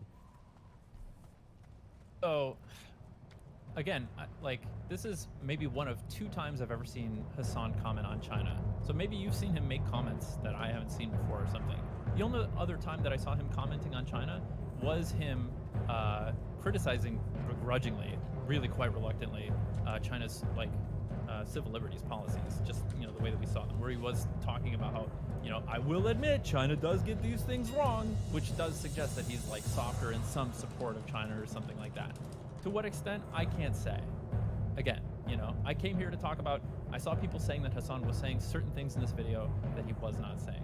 Now, did I get the impression from this video that Hassan was softer on China than I am, or that I would expect you to be, or that I would like Hassan to be? Yeah, of course. That's to be expected. But, again, I'm just here fighting the notion that he, said things that I don't think he said. Okay.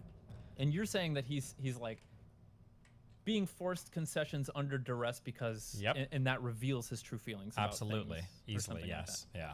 Sure. I think it does reveal his true feelings about things, but I think he's being honest when he says, I don't like their civil liberties policies.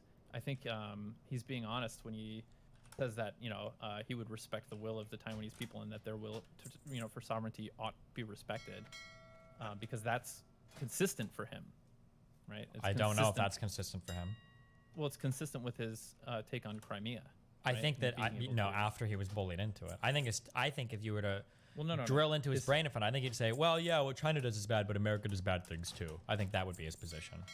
Probably, yeah. I think you're right. And again, no, not after he was bullied into it. His position from the start on Crimea is that they freely elected to be part of the Russian government. He thinks those elections were legitimate. That's where I disagree with him, right? And he made the argument they were all ethnically Russian anyway. I'm not sure if he's saying because they're ethnically Russian, therefore they should be a part of Russia, or if he's saying that's the reason that there's political will in the first place for them to reabsorb. Sounds like he was giving it as justification for Russia to be able to seize it, but I don't know. Okay, I'm at 57.25. Okay, so what you just said is like a really strong claim into like Hassan's beliefs. Yep. That actually seem pretty counter to like what he says otherwise about race and ethnicity and stuff, and about like.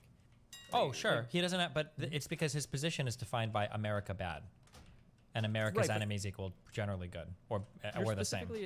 You're ascribing that he has this particular position of like that nation states should be, and Anna came in here and said this pretty explicitly as well, that he's an ethno-stater. He believes that states should be comprised. I don't think that's what she was saying. She's saying it's strange that Hassan is making ethno-state arguments. I think that Anna's position, if I understood it correctly, and this is my position, is that Hassan is making these arguments because it's America bad. So he'll make like ethno-centric. She literally called him an ethno-stater. I could be, but I think her point was that I could be wrong. Anna might be retarded. Okay, I'm not here to vouch for her not being a retard. If Anna legitimately thinks that Hassan is an ethno-stater, then I would say Anna's probably retarded. But I don't think she thinks that. I think what she's remarking is that it's strange that he's supposedly a lefty or whatever, and he's making ethno-state arguments. I think that was her issue. Yeah, so that's why I'm saying I would be really surprised if he was making the argument that because people in Crimea are ethnically Russian, therefore Russia has the moral license to invade them. From the start, I thought his argument was the people there want to be part of Russia and they elected to be so. Sure, but the problem is he's giving the Russian or the Chinese propaganda arguments for why that ought to be. Or at least he's just presenting them as is, and as you're saying, he's quote unquote technically correct, but the implication is that he's supporting those arguments by giving them. I wouldn't say he's technically correct that Crimea voted to be part of Russia. Well, no, no, he is no, I mean, it depends how you define technically correct. Like, that's what the vote said. Might have been done under duress. It might have been done with the little green men. It might have been, like, that's who ended up voting, but...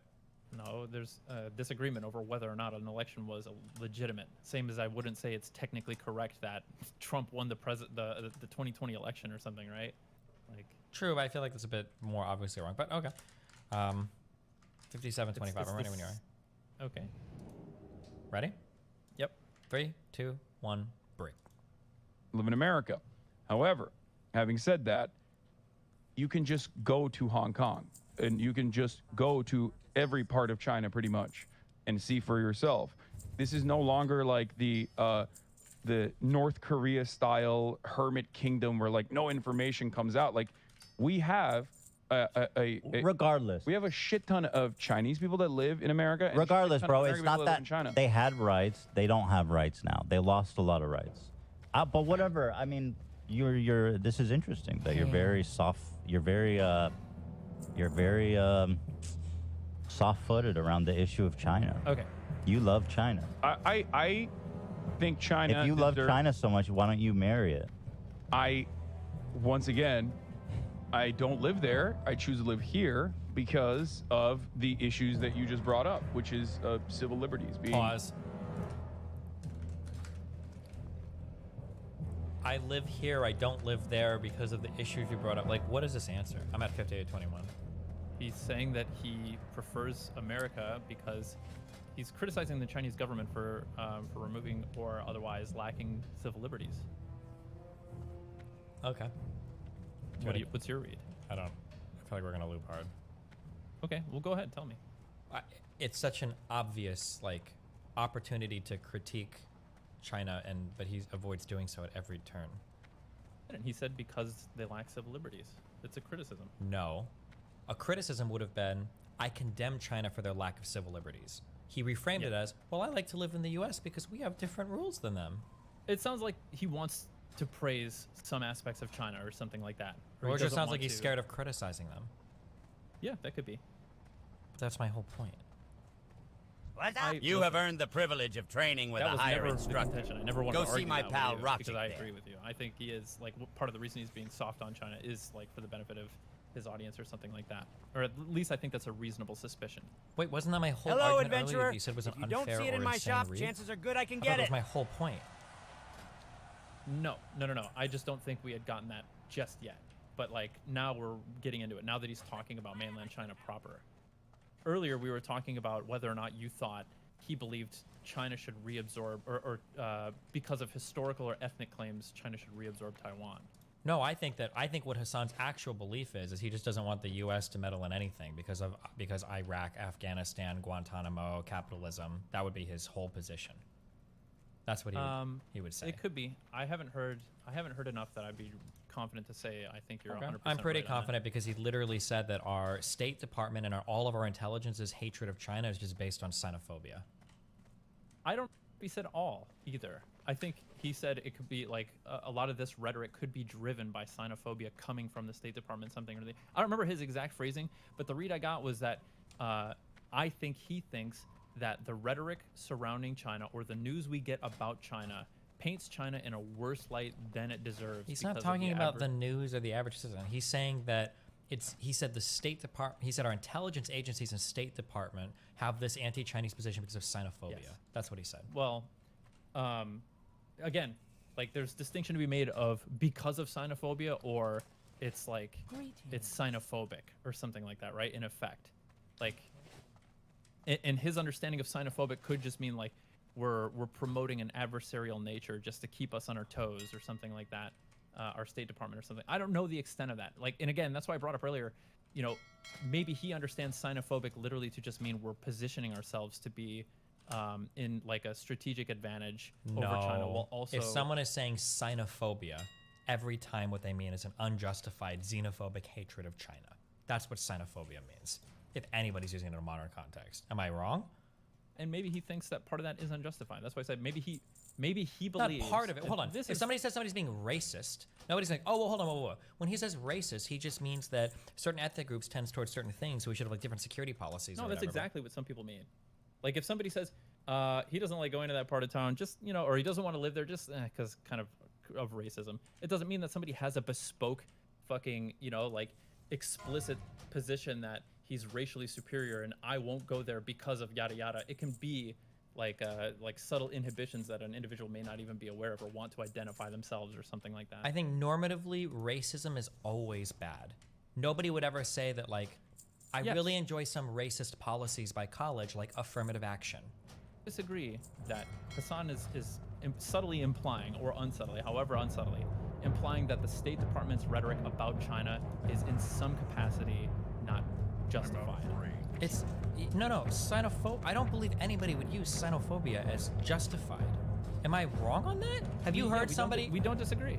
Okay, so when he says that our State Department and our meant to have a intelligence negative agencies, tinge. Yes. it's purely negative. They're Well, xenophobic. I don't know the extent. Like, I don't know that he said it's purely xenophobia, or maybe he did. I didn't get the exact wording when we went back. We can go back and try and find the exact. In fact, I could probably just do the That's transcript. okay. Don't worry about it. No, we don't need to. It's okay. Because he doesn't give a number. He just says it's driven by this. And I think any. Well, I don't even know if he says it's driven by, right? Okay, if you want, you can go find the exact quote. Then go for it. I'll wait.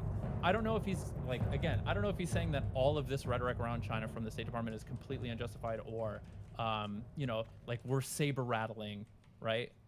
Or we're provoking China a little bit or something like that, or we're doing this thing to maintain a strategic advantage over China, and he understands that to be xenophobia or something like that, or some of the negative press about China is overblown. Sure, I think it's literally just America bad. I think that's what he understands when he talks about this. But that's. I think that's what he's trying to signal to his audience. Yes. Okay. Ready? Yep.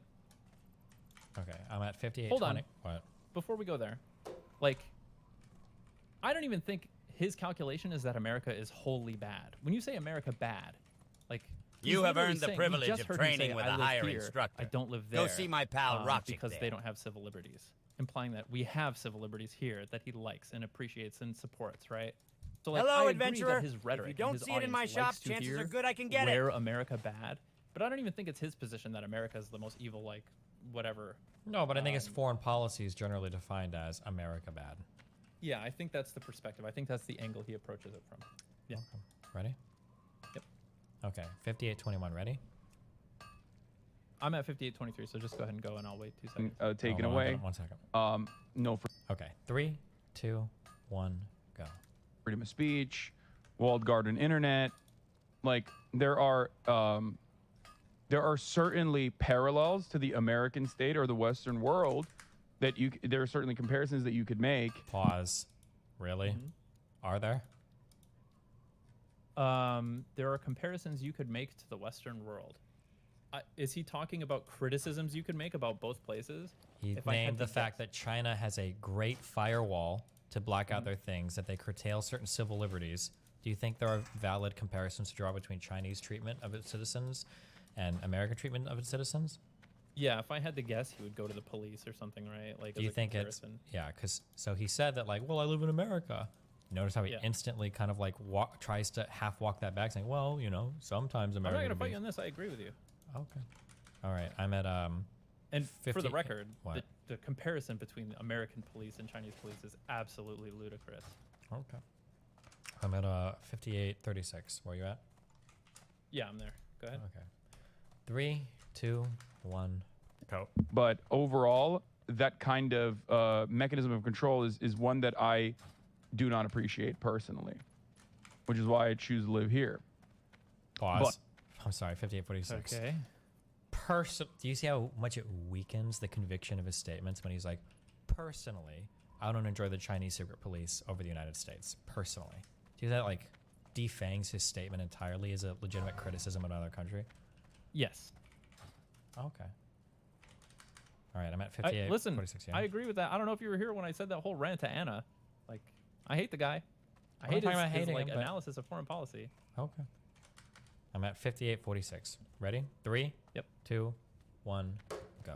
But as far as like cruelty, oppression, like what you're talking about with respect to Hong Kong, the promises that Western media overall made about like how China was going to crush Hong Kong under its like ruthless, oppressive thumb has not happened. I don't think that was the point. I think the point was just that there's whoever was, you know, vocal about wanting to maintain certain rights in Hong Kong was probably Besides the thrown in a grunts secret outside, prison and never heard my from them again. brothers and I fought at the... Would you rather trust your good...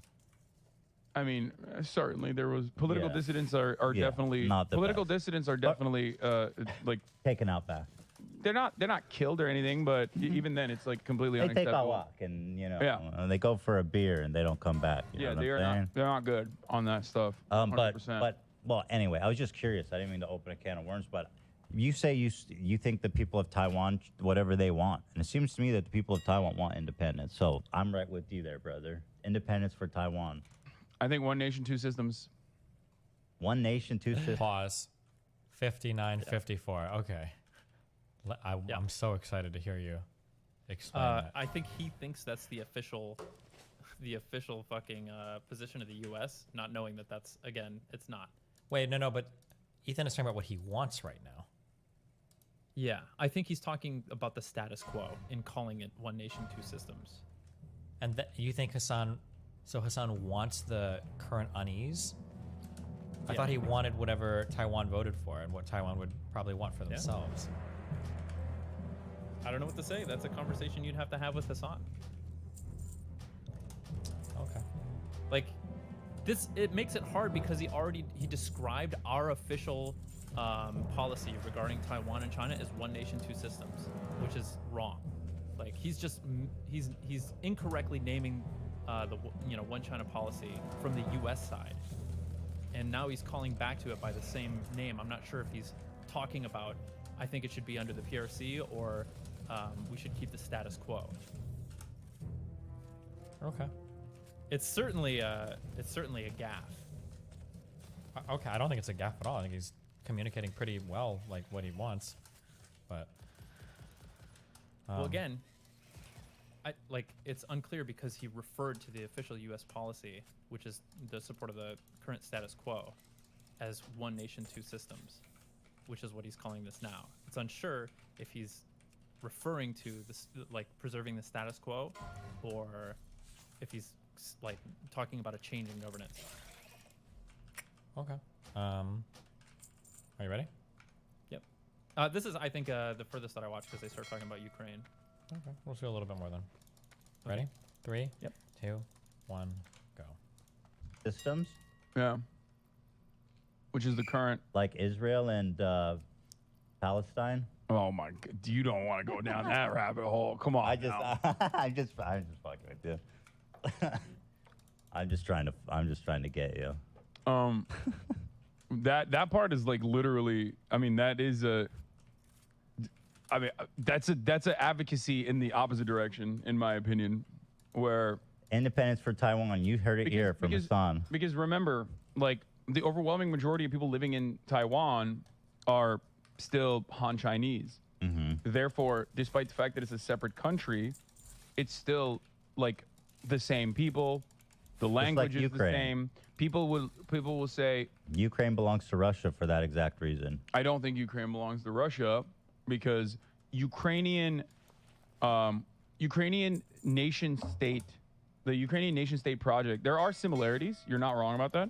But the Ukrainian nation state project as a well-defined nation state has always has been around for much longer than like Taiwan being an independent nation state. So the people's entitlement to freedom. Like you can make a better argument for Crimea being a separate country than like. But what I'm hearing is that it's just a function of how old their culture is. Pause for a second. Would you rather trust your goods I'm with sorry. a goblin? How long has Taiwan been in its current position? 1950s.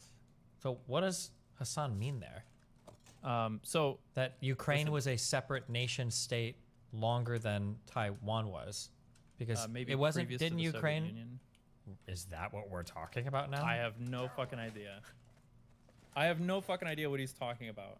And the charitable reading is that I mentioned this earlier when Anna was in here. Goods with a goblin? The political will towards maintaining the status quo would be to keep some relations open between Taiwan and China, because people do, like, if you talk to Taiwanese people, like sometimes they'll begrudgingly describe themselves as Chinese because they'll have to know that they have to caveat, but we don't like the mainland, we don't like the PRC or something like that, but our heritage is that of China, right? Like the kinship they feel with the China that existed pre-PRC still exists among Taiwanese people, less and less with each passing generation. But so like any will to reintegrate, and by the way, if you read polling on reintegration with China, it's complex and it's made difficult by the fact that like you have to delineate based on under like ideal auspices or under the current auspices. Obviously, the will to reintegrate with China under the current auspices of being governed by the PRC are very low, but overall, like combined between all the different caveats you can have, the will for some reintegration is actually pretty high. I think it's like as high as maybe 30 or 40% or something like that, if not maybe more. But like there is some sort of like is lasting that 30 will. or 40%? Again, I'm just guessing without knowing anything about the specifics. Is that 30 or 40% caveated that Taiwan can still operate like semi-autonomously, or is that Yes, for the majority That's of a it, pretty yes. okay. Yeah, that's a pretty big caveat, but okay. Yeah, well, they haven't really even talked about that yet. Okay.